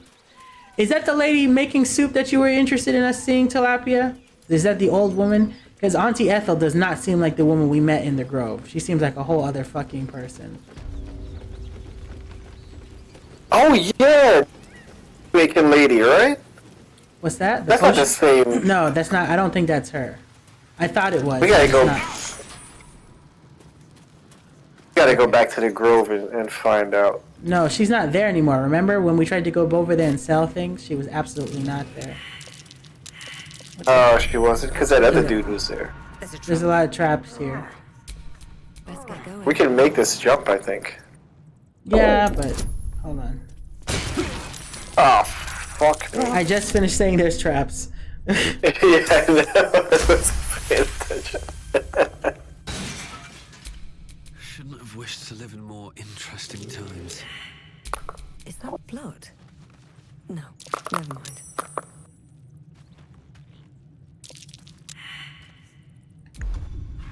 We just clear this shit. Do we get better perception if we, Wow. I forgot I was still grouped up like an idiot. So now I gotta waste a potion. Ever believe this? Sorry, we could make potions now if we just collect more shit. Yeah, but we're still limited in our ability to do so. Yeah, see? So this was the Bog Witch's house. So we're just on the opposite side of the bog this way now. Okay. Oh, so okay, look, here's a lot. Alright, so now we're just on the opposite end of the bog. Okay, so not that way. Because the bog encounter is something else entirely. You want to jump over this gap? Yeah, we'll jump the gap.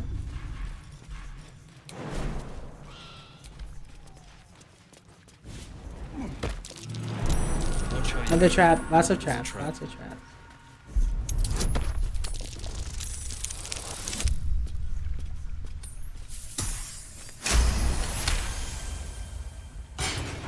No, I have no disarm kit.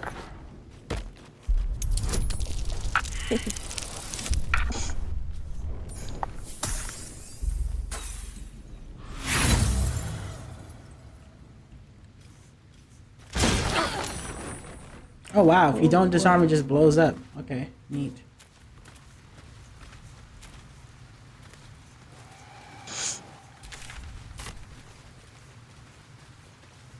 Yeah, there's red around here. Okay, so sneak. Go into sneak mode. I can show you exactly how that works. So, Britt can take point now because she can get a critical on them.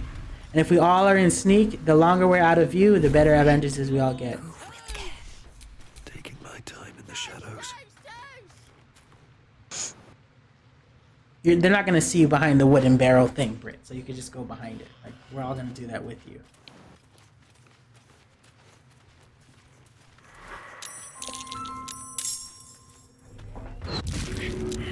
Oh. Hello? They did apparently. What happened? Yeah, I'm still streaming. Still hiding from this dude. What's that? Okay.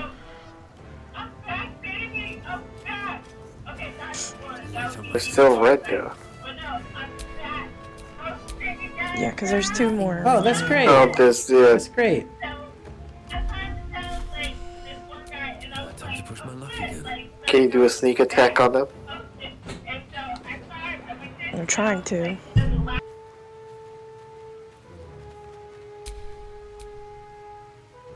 No, I don't have enough points. You can't do like a melee attack on them? As a melee sneak attack? I could, but I have to be much closer. Yeah.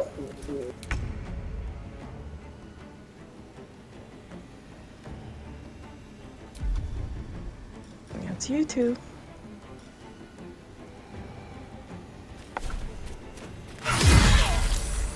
Oh, nice. That was awesome.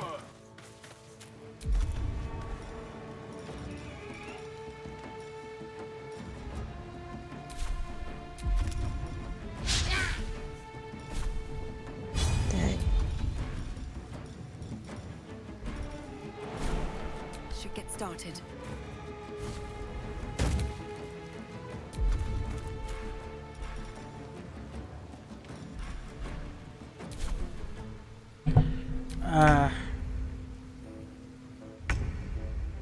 Okay.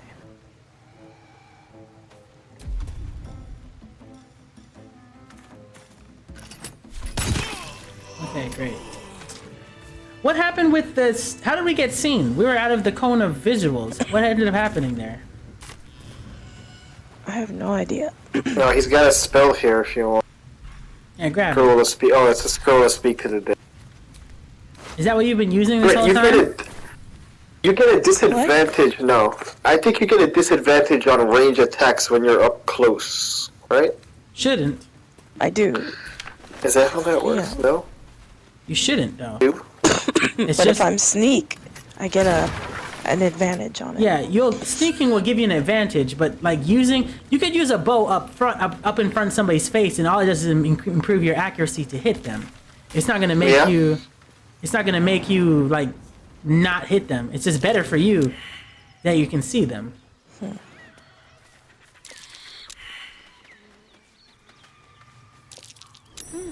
What's that?